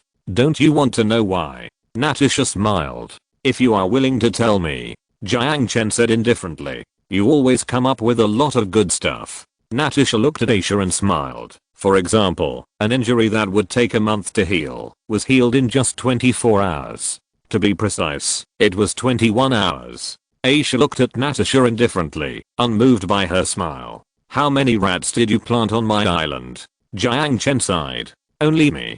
Do you think I will believe it? Jiang Chen glanced at her. It's up to you, whether you believe it or not. Natasha raised her lips, and her emerald eyes seemed to have some kind of penetrating power, staring at Jiang Chen's pupils. Jiang Chen pondered for a long time and spoke. Can I ask a question? Ask. Tell me this news. Your intention is to hope that we disrupt the situation in Southeast Asia, so as to promote the acceleration of the US's return to the Asia-Pacific strategy and balance your disadvantages in Ukraine and Syria. Jiang Chen did not avoid Natasha's sight, and said in a flat tone. A touch of surprise flashed across her emerald eyes, and Natasha looked at Jiang Chen with interest. I hope you can remove the word disadvantage and at least replace it with equal strength. In other words, you don't deny the first half of the sentence, right? Jiang Chen smiled. I hate being used as a gun. It's not being used as a gun, but we just happen to have the same interests. Natasha shook her hair off her shoulders and leaned on the sofa with her arms folded. If I don't come to you, are you going to be patient and let go of the unruly little neighbor next door? Then what do you mean by coming to you? Jiang Chen said. Natasha curled her lips. The Kremlin is willing to provide you with a little help. It's really a pillow for you when you are sleepy. Although he is still confident that he can do that without the cooperation of Russia, with their participation, it will undoubtedly save a lot of costs. Oh, that's great. Jiang Chen smiled. I would like to state in advance that we will not help with boring and useless things like assassinating the Minister of Defense or the President. Although the KGB has a few informants in the Philippines, it does not mean that we will take that risk for you. The most we can do is to selectively provide you with intelligence support. Natasha reminded. That's enough. Jiang Chen smiled at Natasha. I just need you to provide a list with contact information. List? Natasha frowned slightly. She didn't understand what Jiang Chen was planning. But when she heard what the list Jiang Chen asked for was, her eyes lit up instantly. You are really a bad guy. Natasha smiled and pursed her red lips. Thank you for the compliment. Jiang Chen accepted the compliment without hesitation. Getting up from the sofa, Natasha walked to Jiang Chen with a cat-like step and reached out to touch his chin ambiguously. Wait for my good news. Ignoring Aisha's cold gaze, Natasha stood in front of her, raised her tall nose and smiled. You have been standing for so long. Don't you want to sit for a while? A hint of shame and anger flashed in her cold eyes, but Aisha quickly controlled her emotions. Natasha glanced at her hips with ill intentions and walked away briskly. The door slammed shut. After she walked away, Jiang Chen whispered to Aisha. Did she leave any gadgets like bugs? Aisha shook her head. No. Jiang Chen nodded. He was still very confident in Aisha's anti-reconnaissance ability. Taking out his mobile phone, Jiang Chen turned on the monitoring function and switched the screen to the camera in the yard. Natasha on the screen walked towards the gate of the yard honestly, without fiddling with the flowers and plants in the yard. But when she reached the door, she stopped and blew a kiss to the camera beside her. This girl. Looking at Natasha's flying kiss on the screen, Jiang Chen couldn't help shaking his head. At this time, Aisha gently pulled Jiang Chen's sleeve. She is a dangerous woman. I know. So I didn't do anything to her that day. Jiang Chen was naturally referring to the time in Donetsk. But Jiang Chen was a little surprised. It was the first time he saw Aisha jealous. As if she understood Jiang Chen's eyes, Aisha's cheeks were slightly red, and she hurriedly explained in a low voice. It's not because I'm jealous. I'm just worried that you've been deceived by her. Haha, am I the kind of person who can't control my lower body? Jiang Chen smiled and waved his hand. Maybe a little bit. Chapter 420 New Country National Security Agency. The influx of a large number of immigrants and tourists has filled the streets of Singapore with unfamiliar faces. These foreigners brought not only green banknotes, but also criminals, drugs, and even terrorism. The tropical climate can easily make people lazy. Originally, there were less than 50 police officers in Singapore, and there were almost no crimes in the peaceful Panu Islands in the past. However, as the country opened its doors and capital poured in, the Singapore government had to issue 3 decrees in a row. The police establishment was expanded to 200 people, and 5 police helicopters and 20 police cars were imported from Australia, and Starring Trade was commissioned to establish National Security Bureau. The first 2 decrees were to deal with ordinary criminals, while the last decree was to fill the gap in Singapore's national security protection. Singapore must have an intelligence department, and Jiang Chen obviously planned to run this intelligence department by himself. The newly established intelligence department was named the New Country Security Bureau, which was independent of the management system of Starring Trading Company and directly loyal to Jiang Chen. As for the candidate for the director of this security bureau, Jiang Chen chose Aisha after careful consideration. Aisha made him feel at ease, both in terms of ability and loyalty. Security Bureau Director? At the dinner table, when Jiang Chen brought up the matter, Aisha looked at Jiang Chen in confusion. Well, the new country needs to establish National Security Department, and I hope you will be the director, Jiang Chen said seriously. Aisha hesitated a little. But I want to stay by your side. Being the Security Bureau Director doesn't require you to be far away from me. Jiang Chen smiled. Although Jiang Chen said so, Aisha still had some concerns. She liked her current life very much. She didn't have to show up often. She only needed to help her husband cook delicious food every day, and then help him drive the car when he needed it, and occasionally visit his parents. But I can't manage people well, Aisha whispered. This is a problem. Just like an athlete with good ball skills may not be a good coach, and a coach may not be very good at playing football himself. Aisha's individual combat effectiveness and reconnaissance and counter-reconnaissance capabilities are all strong, but she may not be able to organize an equally strong team of agents. In particular, she is not very good at communicating with people, which is a big obstacle for a manager. Jiang Chen stroked his chin and thought. Aisha looked a little regretful that she couldn't help Jiang Chen. But Jiang Chen soon came up with a good solution. How about this? Can you help me train a group of agents? Aisha thought for a moment and nodded. If it's just training, it's okay. That's it. Jiang Chen snapped his fingers. I will post the recruitment information online through Xinghuan Trading Company. After the registration deadline on the 7th, you will help me select 100 potential applicants from the resumes and then train them into qualified agents. After the training is over, you will select one person who is suitable to be the director of the Security Bureau. Can you do this? Hearing this, Aisha nodded. This matter was not difficult for her. That afternoon, Jiang Chen found Bakary, the company's logistics manager, and explained to him about posting the recruitment information. However, Bakary still pointed out a problem with Jiang Chen's proposal to post the recruitment information online.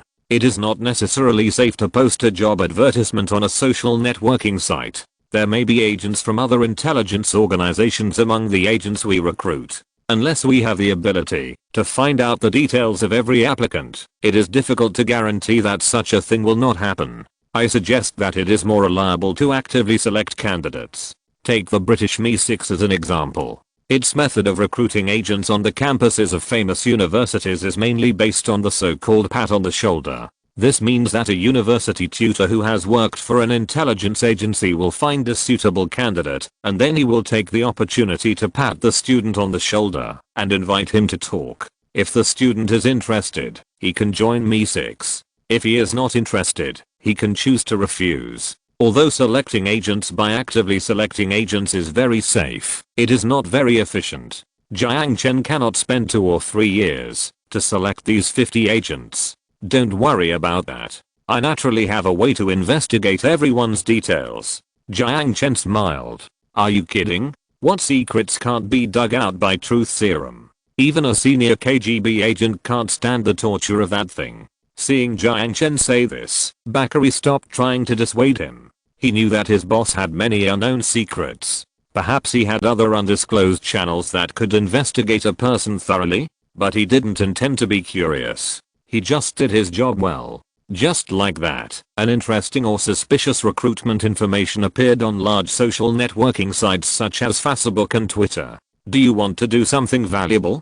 Do you want to get rid of your boring and dull life? Under this rather tempting slogan, there was also a line of eye-catching red words and a poster of a tropical island with pleasant scenery, a monthly salary of $10,000 and a plane ticket to a new world. This is what the introduction of the recruitment advertisement said. You must have keen observation skills and be able to accurately remember every detail you see and hear. You need to drive frequently, whether it is day or night, and you must be able to calmly deal with various road conditions, urban, rural and highway. You must be able to easily travel between any two locations in an unfamiliar country with only a tourist guide with a map.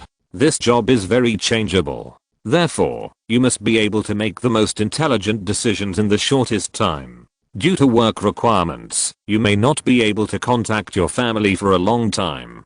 Please consider this carefully before taking this job. If you have thought it through, please join us. Maybe you will be the next 007. The requirements of the recruiter are also clearly stated in the advertisement. Number of recruits: 100 to 150. Applicants must be adults and have full civil capacity. Men cannot be taller than 185 centimeters, and women cannot be taller than 177 centimeters. Because tall people will be very conspicuous in the crowd and are not conducive to concealment. No hobbies such as alcoholism and drug abuse. Talents with its skills are preferred. After filling in the recruitment information, there is an additional small test. The recruitment test consists of 3 small games: a spot the difference, a listening question, and a reaction speed test game. Spot the difference tests insight, requiring applicants to find as many differences as possible from 2 almost identical street view pictures within 1 minute.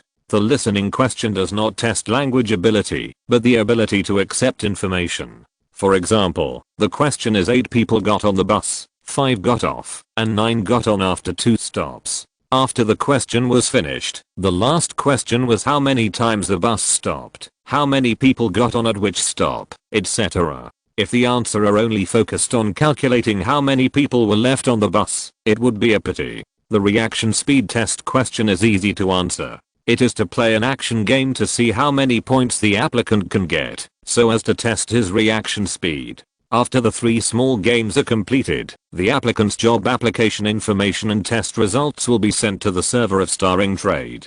The applicant only needs to wait for 1 natural week to get a reply. If the application is successful, the applicant will receive an email in the email box of the application success. At the same time, Starring Trade will buy a ticket to Koro Island for the new employee. Finally, there is the salary. The monthly salary of the agent before joining the job is about $10,000.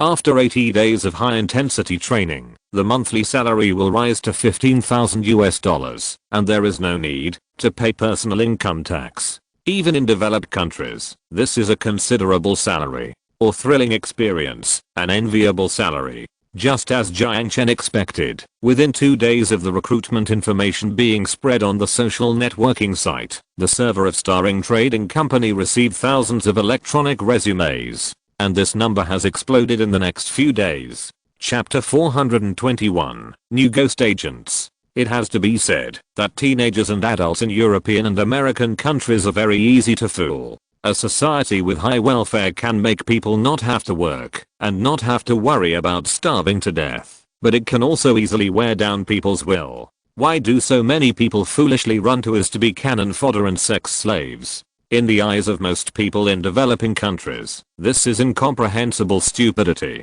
But from another perspective, being bewitched is one aspect, but more of it is the desire for excitement and the adventurous spirit hidden in the bones of the deceived. Of course, Jiang Chen is recruiting agents, not terrorist cannon fodder. In 7 days, Xinhuan Trading Company received a total of 437,401 resumes from all over the world. As Jiang Chen expected, most of these resumes came from Western Europe and North America, and some came from Ukraine, Russia, and even South America. Influenced by traditional concepts, there are very few resumes from Asia and the Middle East. Influenced by the popularity of the internet, resumes from Africa are almost zero. Jiang Chen is very satisfied with this result. If he cheated his fellow countrymen, he would feel bad. After 7 days of screening, Asia selected a total of 117 qualified candidates from the 400,000 resumes and uploaded them to the server of Xinhuan Trading Company.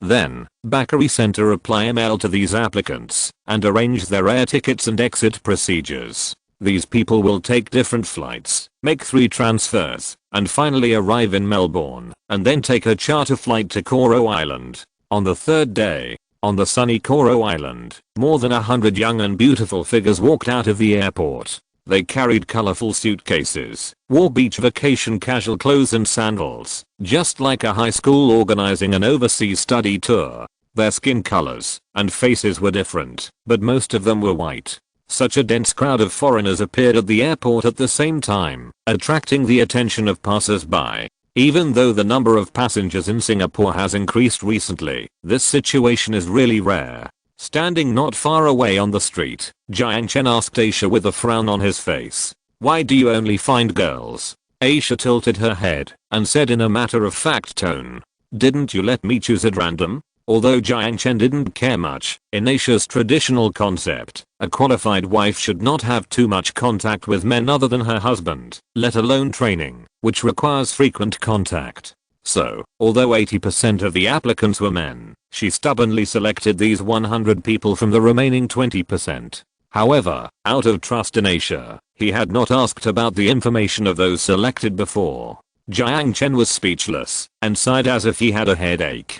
Okay, if they are all women, then they are women. Anyway, you just need to teach them well. Anyway, I'll leave it all to you. I have to go back there in a while. Jiang Chen was originally planning to give a speech to these new recruits, but looking at the group of young girls, Jiang Chen suddenly lost that idea. He entrusted the follow-up matters to Aisha and walked away. Looking at Jiang Chen's back, Aisha nodded seriously. When she showed a serious expression, it meant that these recruits who had not figured out the situation were doomed to be unlucky. Even Jiang Chen himself did not expect that the name Ghost Agent, which would be feared in the future, would be so unexpected, but so inevitable to be born on this ordinary morning. After getting off the plane, the girls waited in place as instructed in the email. Many of them were going abroad for the first time, and everything here was so new to them. On the plane, many of them exchanged names with each other. At this moment, they were taking pictures near the gathering point in groups of 3 or 5, discussing how to make use of this 80-day holiday.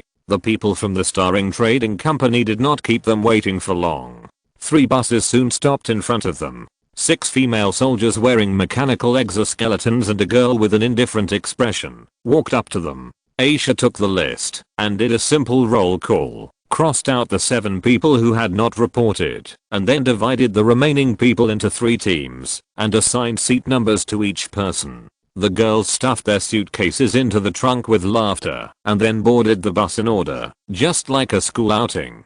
Then Aisha and 6 female soldiers boarded the bus, and used the intercom to signal the leading bus to start. Aisha sat at the front of the bus without saying a word, quietly watching the chattering girls. Although these girls have not figured out the situation yet, she will let them know that this is not a joke. After arriving on the island, a nation-looking girl sat by the window and quietly looked at the scenery outside the window. Unlike the noisy crowd, she looked very quiet and a little unsociable. Her shoulder-length black hair looked very smooth.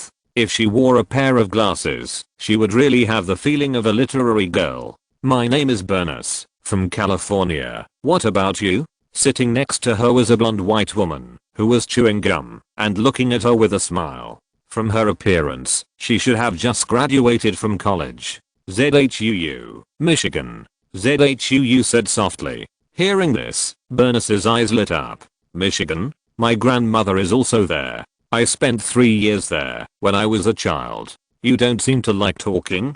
ZHUU smiled quietly. "No, I just don't know what to say at this moment." "You can say a lot. For example, why did you choose to be an agent?" Bernice tried to find a topic. ZHUU tilted her head and thought, "Because I want to try to live a life other than studying." "What about you?" "Me." Bernice laughed. "I want to live a life different from endless parties." "Haha, of course. And get the monthly salary of $15,000 US. ZHUU also laughed, but didn't say anything. Compared with her quietness, Bernice is much more carefree. "By the way, what are your test scores?" Speaking of the test scores, Bernice is still a little proud. Her scores in 3 projects are all above 80, which is an unimaginable honor for her who basically graduated from college with a passing score. 91, 98, 100. ZHUU said honestly. Bernice looked at the high school girl in front of her with an expression as if she had seen a ghost. Do you Asians know asterisk asterisk asterisk when you are born?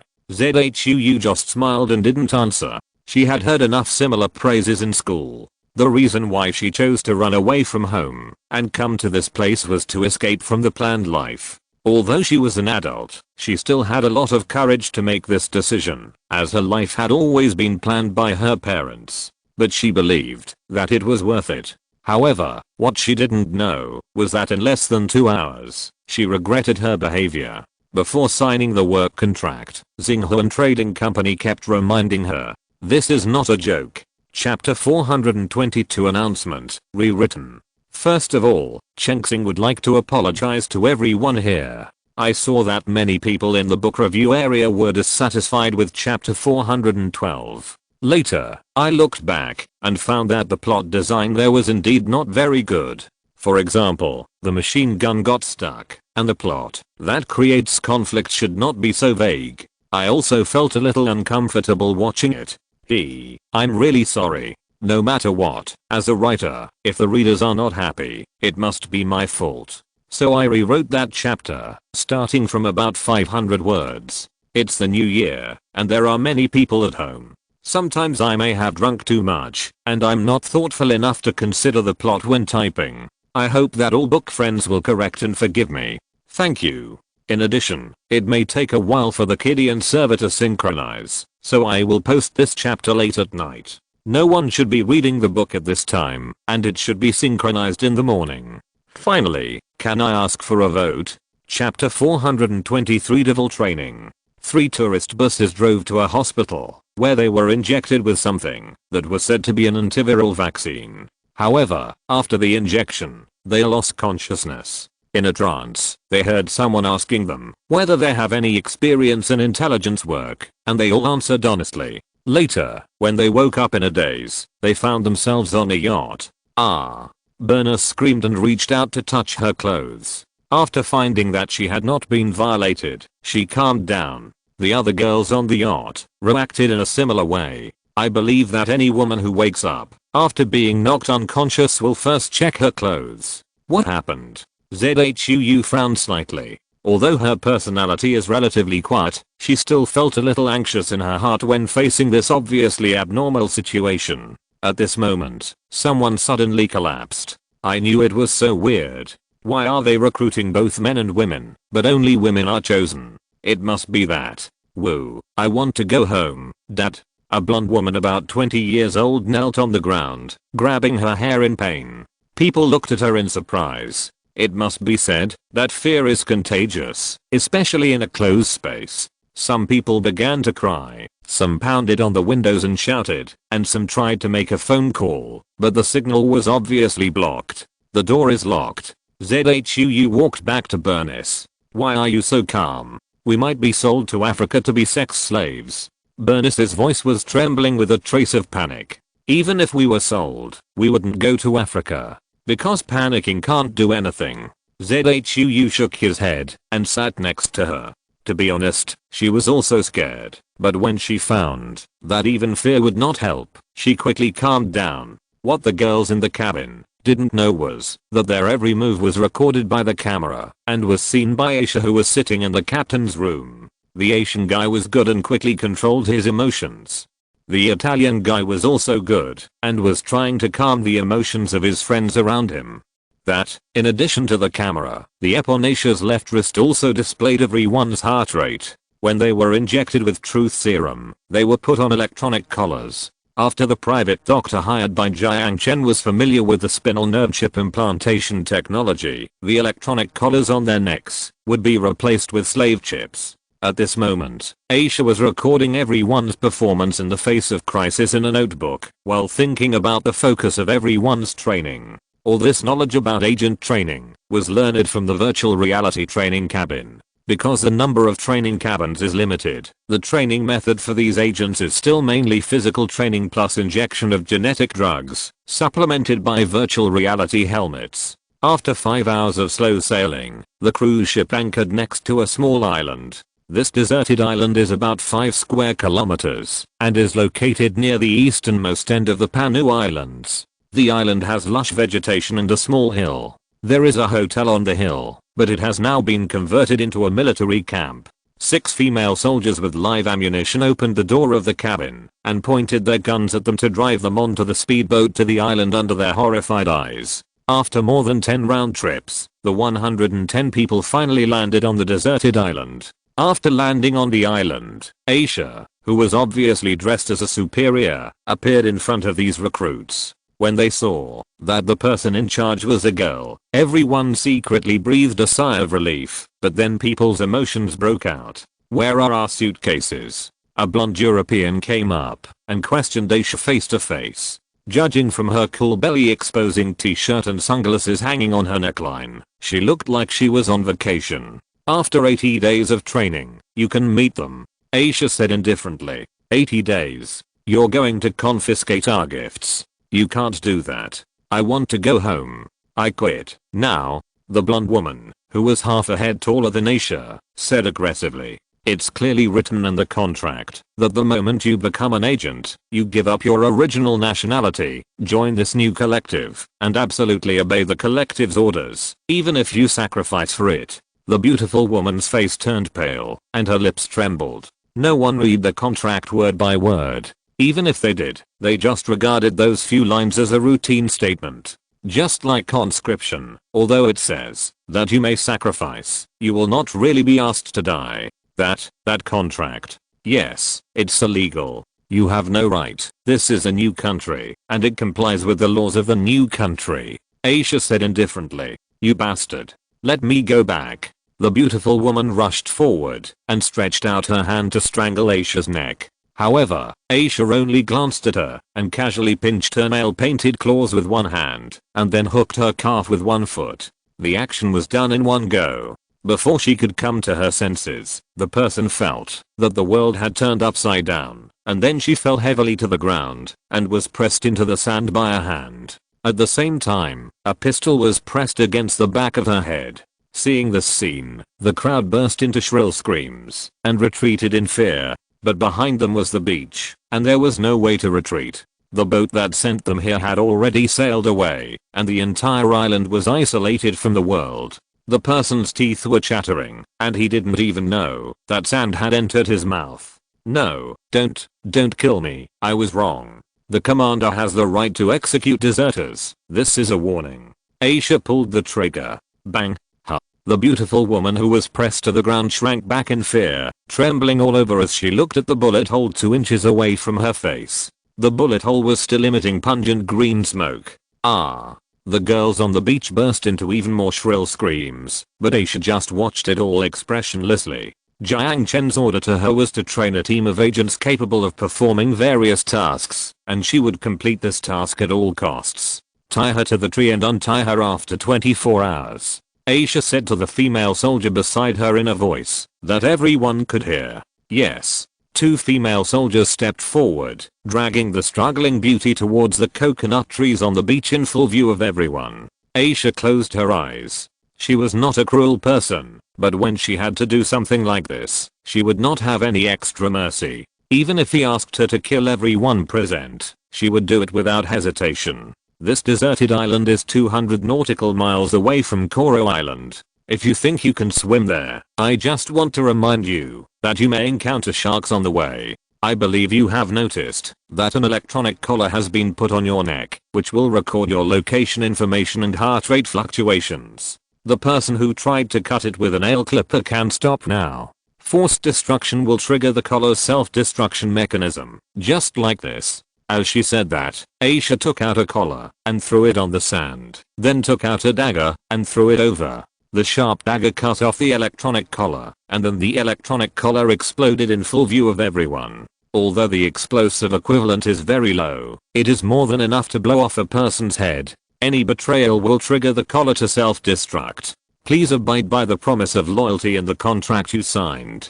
You will receive 80 days of training on the island. During this period, you have no freedom and human rights. The orders of your superiors are everything. After 80 days, you will obtain a new identity and officially become a member of the new National Security Agency agent. You will enter different positions according to your performance during training. The monthly salary of $15,000 will allow you to enjoy endless martinis like Bond. For a better life after 80 days, it is right to endure a little hardship. Listening to Aisha reading out the training arrangements like reading a script. ZHUU sighed secretly. As expected, these people are here for real. Following the 6 female soldiers serving as deputy instructors to the hotel on the hill, they received the keys to their respective dormitories under the same brand name. At first, the girls were a little excited to see this luxurious hotel. Judging from the specifications, it was undoubtedly built at the level of a 5-star hotel. But by the next day, all their excitement had disappeared. They crawled on the mud, tied their hands behind their backs, and crawled on the uneven rocks and corals, did push-ups by the sea, and did sit-ups on the hot beach. If someone couldn't hold on, the punishment was to run 10 laps around the island beach. The electronic collar would record their location information, and any shortcuts or laziness would be severely punished. Although these training programs were a bit torturous, Aisha knew very well that, if they did not go through these trainings to hone their willpower, they would only kill themselves when performing their missions. Although she had not received these trainings in the real world, the tests she received in the training cabin were no easier than those of these newcomers. The training cabin was not convenient to be open to the public, and the virtual helmet could not make the body familiar with these feelings, nor could it restore the pain 100%, so they could only receive these trainings in a physical environment. At night, after dragging their tired bodies back to the hotel, they would be forced to wear virtual helmets, using the virtual helmets as a platform to learn various theoretical knowledge and conduct weapon use training. When they first saw this legendary virtual helmet, everyone's eyes widened in surprise, especially when they found out that this virtual helmet was a technological gap with traditional VR equipment. Their shock was beyond words. However, Aisha did not give them time to be shocked. After they put on the helmet, they immediately started the virtual reality training program. Firearms use, simulated combat, theoretical teaching, etc. Learning these things while sleeping can save a lot of time and ammunition. In addition to these cruel trainings, these girls also have to endure the unpalatable meals. It's not that the chef's cooking skills are so bad, but there is no chef on the island. Every meal is distributed to everyone, and it is a thing called air-level nutritional mixture. This thing is different from the nutritional mixture for weight loss sold on the market. It is an imported product brought by Jiang Chen from the wasteland. Although this thing doesn't taste good, it can still meet the energy and vitamin intake required for a meal. But in this way, the fun of eating is gone. The only comfort for these girls is a routine bathing 1 hour before going to bed every night. I don't know what is put in the bath water. It looks green. Although the color looks a bit suspicious, it is very comfortable to lie in it, and the whole body is numb and makes people want to make a sound. All the people who took a bath were surprised to find that the skin that was sunburned and cut by stone chips during the day was completely repaired and smooth. The melanin and toxins accumulated in the body seemed to be dissolved in the bath water, and finally the bath water turned dark green. In addition, the originally sore bones were refreshed, as if they were reborn. This sense of relaxation is more than 10 times that of sleep. As for what is put in their bathtub, it is naturally the culture solution in the training cabin, and it is the most expensive one at 40 subcrystals per kilogram. This kind of rice-sized particles are usually used in the training cabin. It can not only enhance the coordination and reaction ability of the body, but also synchronize the user's proficient abilities in virtual reality to the limbs to a certain extent. However, even if this thing is used alone, it is also an excellent care product for relieving fatigue, removing toxins from the body, and strengthening physical fitness. Jiang Chen has invested a lot of money in these agents. However, he believes that this investment will definitely pay off. Chapter 424 Exchange of Information. The training of the new National Security Bureau agents was all conducted on the deserted island. Except for a yacht that regularly transported supplies to the island every week, the deserted island was basically isolated from the outside world.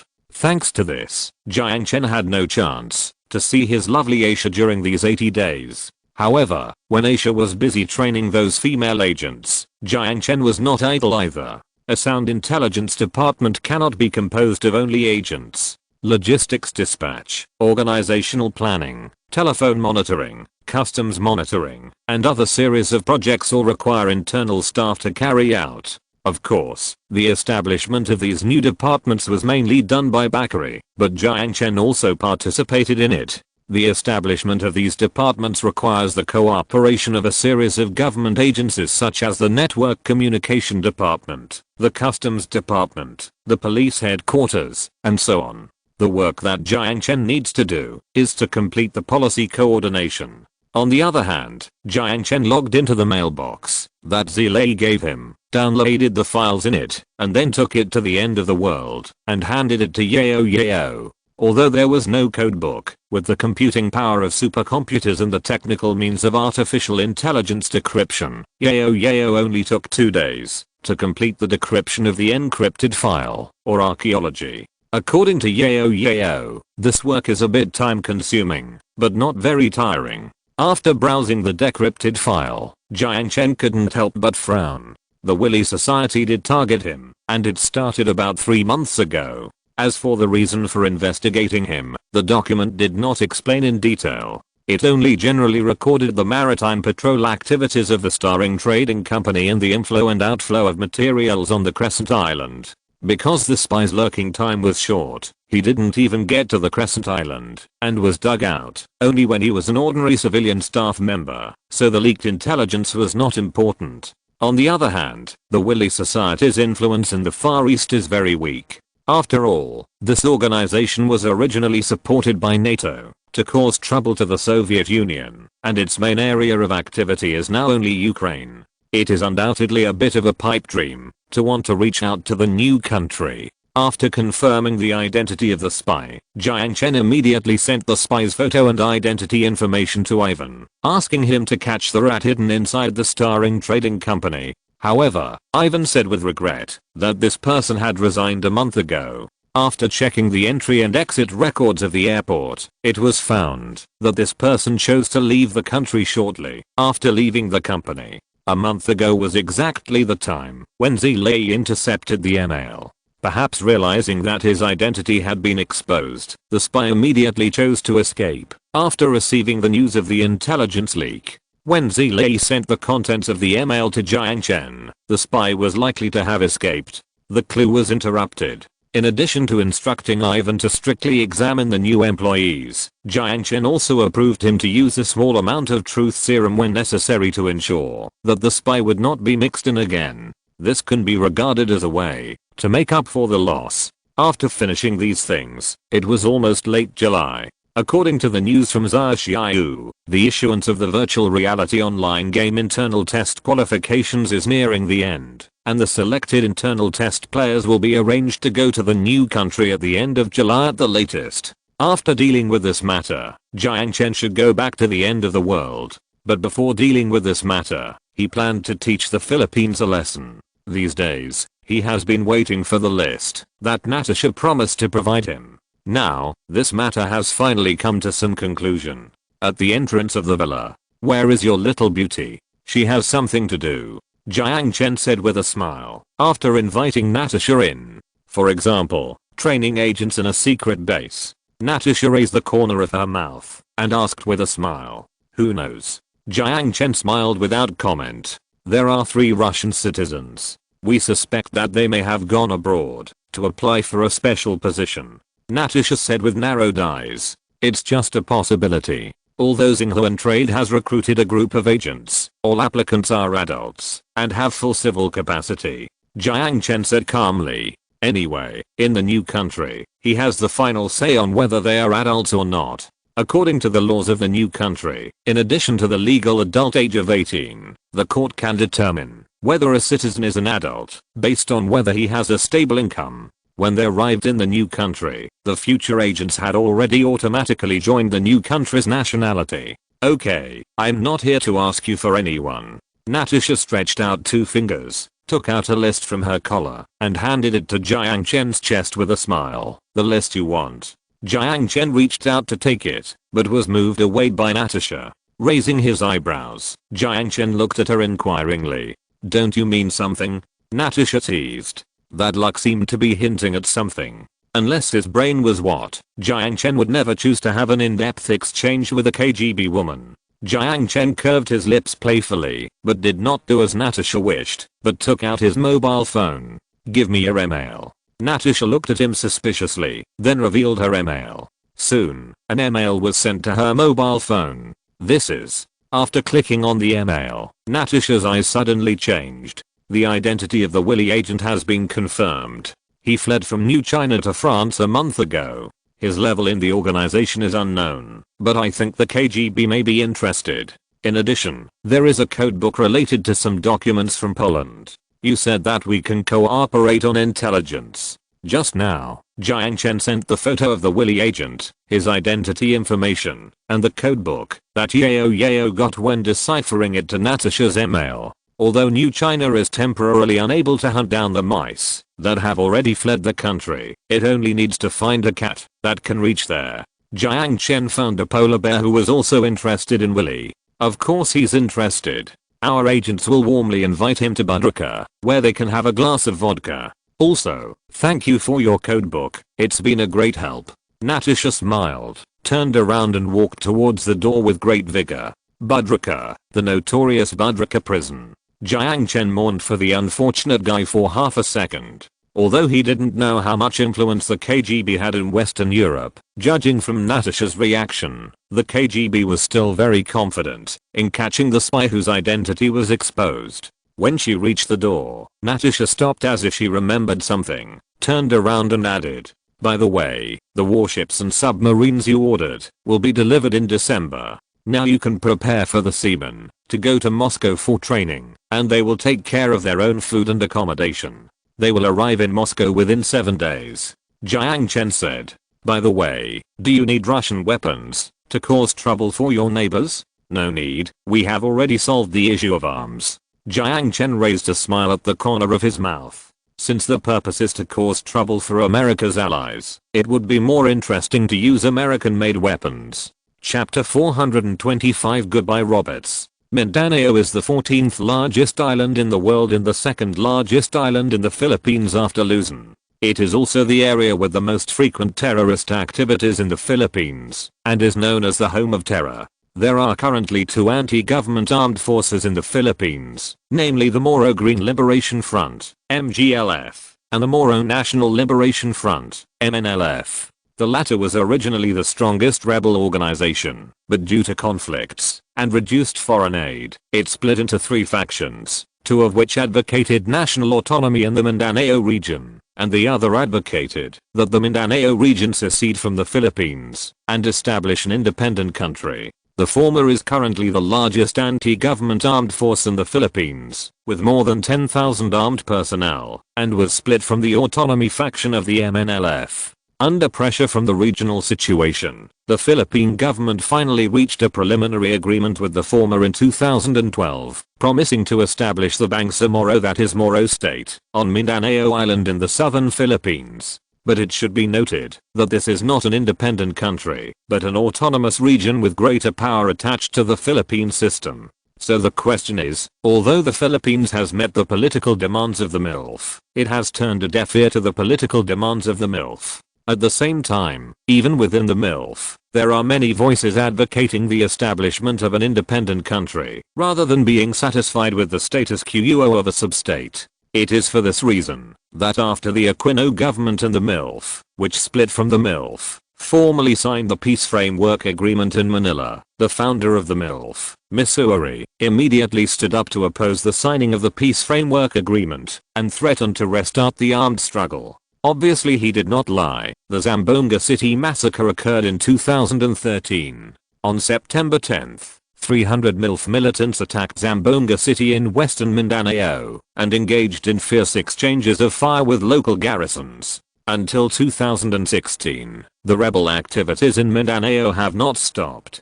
From the Google map, the entire Philippines is like a fragmented rag that can be torn apart with just a little force. In order to maintain this zoo, Aquino had to be tough on the outside and exaggerate the threats from neighboring countries. Inciting domestic nationalism to enhance national cohesion has been a very useful trick since the colonial era. But it is only useful.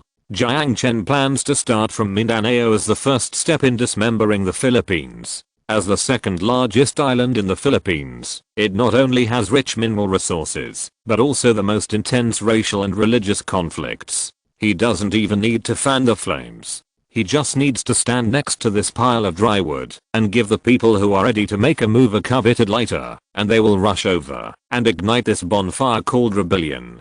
Before going to the Philippines, Jiang Chen flew to South Africa first, where he met his old friend Roberts. Compared to when they met in Iraq, this guy looks much whiter. At least he won't be mistaken for an Indian. This guy's having a great time as a director in Hollywood. As soon as they met, he boasted to Jiang Chen that he had Hollywood chicks in bed every night, and put his arm around Jiang Chen's shoulder and said familiarly that he must come to Los Angeles to play someday. It is easy to become a producer in Hollywood. As long as you have money, anyone can put his name in the announcement of the movie's ending song. After helping Jiang Chen do a job in the Panu Islands last time, this guy got a film fee of $100 million. After returning to Los Angeles and throwing a few parties, he immediately became the darling of Hollywood's upper class again, and his girlfriends also became several. After a brief greeting, Roberts called a taxi and took Jiang Chen to his warehouse in the suburbs of Uppington. 12,000 assault rifles and 90 tons of rifle ammunition, more than 1,700 RPG-7 rockets, and 150 launchers, as well as boxes of M2 grenades, bulletproof vests, night vision goggles and other equipment. Not only that, in a corner of the warehouse, there are dozens of mortar launchers and thousands of boxed mortar shells. A total of $60 million in arms were piled up into a small mountain in the huge warehouse. Looking at this pile of arms, Jiang Chen was also secretly shocked. It is hard to imagine that Roberts could actually stockpile such a large amount of arms in South Africa. These rifles are enough to arm an infantry division. The South African government was completely unaware of this.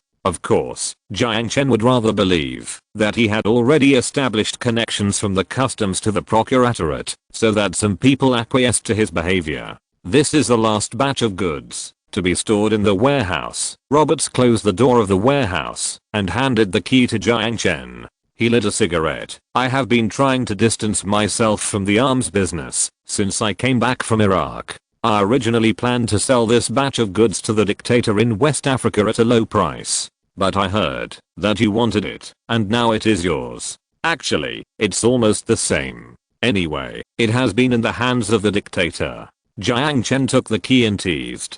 Roberts grinned. Let's have a drink together? That's what I meant.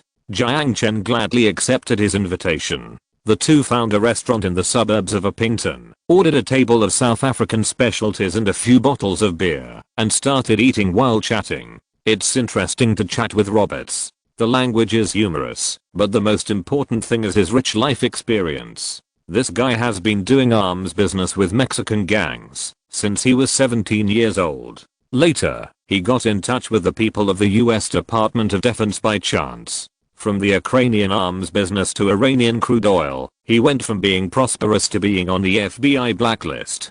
Because he met Jiang Chen, who was eager to sell gold in Sanaya, he was lucky to save his life from the borrowed knife killing trap set by the FBI. After returning to China, he chose to quit the business and become a director. The more they talked, the more Jiang Chen couldn't help but sigh. This bastard's experience could be written into a book. When I'm over 50, I want to make an autobiography. I have thought of the name. The name is Death Merchant. Hiccup, Roberts said with high spirits after a burp.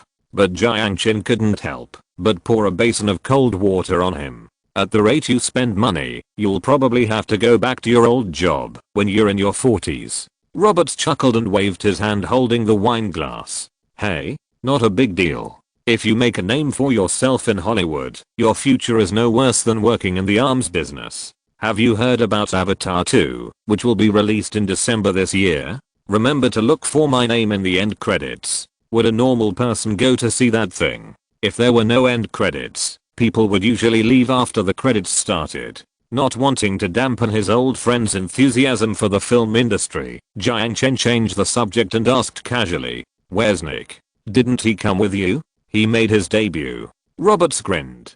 Debut? Jiang Chen suspected that he had heard wrongly. That's right. He has been with me for so many years. Now that I have retired, I can't let my old friend go hungry. He has good kung fu and is a good material for making action movies. I introduced him to a director who is familiar with me. After a few more years of training, maybe one day he will become a Hollywood A-list star. Isn't it more promising than being a bodyguard? Roberts laughed while hiccuping. Making movies? That's indeed a good way out. Jiang Chen smiled and raised his glass and drank a glass with Roberts. After drinking this meal, it was almost 7 o'clock in the evening. Because there was a party to attend tomorrow afternoon, Roberts booked a flight back to Los Angeles at 10 o'clock in the evening. Seeing that it was getting late, the two said goodbye on the street. After watching the taxi Roberts got in drive away, Jiang Chen turned and walked towards the warehouse. After confirming that there was no suspicious person following him, he closed the door. Facing the warehouse full of arms, Jiang Chen took a deep breath, took out the bracelet Lin Lin gave him, and put it on, then opened a storage space. After transporting all the arms to the end of the world, he left the warehouse. After locking the door, breaking the key in half, and throwing it into the trash can beside him, Jiang Chen left this remote alley without looking back. His flight was also at night. Next stop, the Philippines. End of this chapter. Thank you very much for reaching the end. Don't forget to like. Looking for more exclusive content and immediate access? Subscribe to our Patreon. Remember, every like, subscription, or donation encourages us to continue. Thanks to everyone. See you in the next video.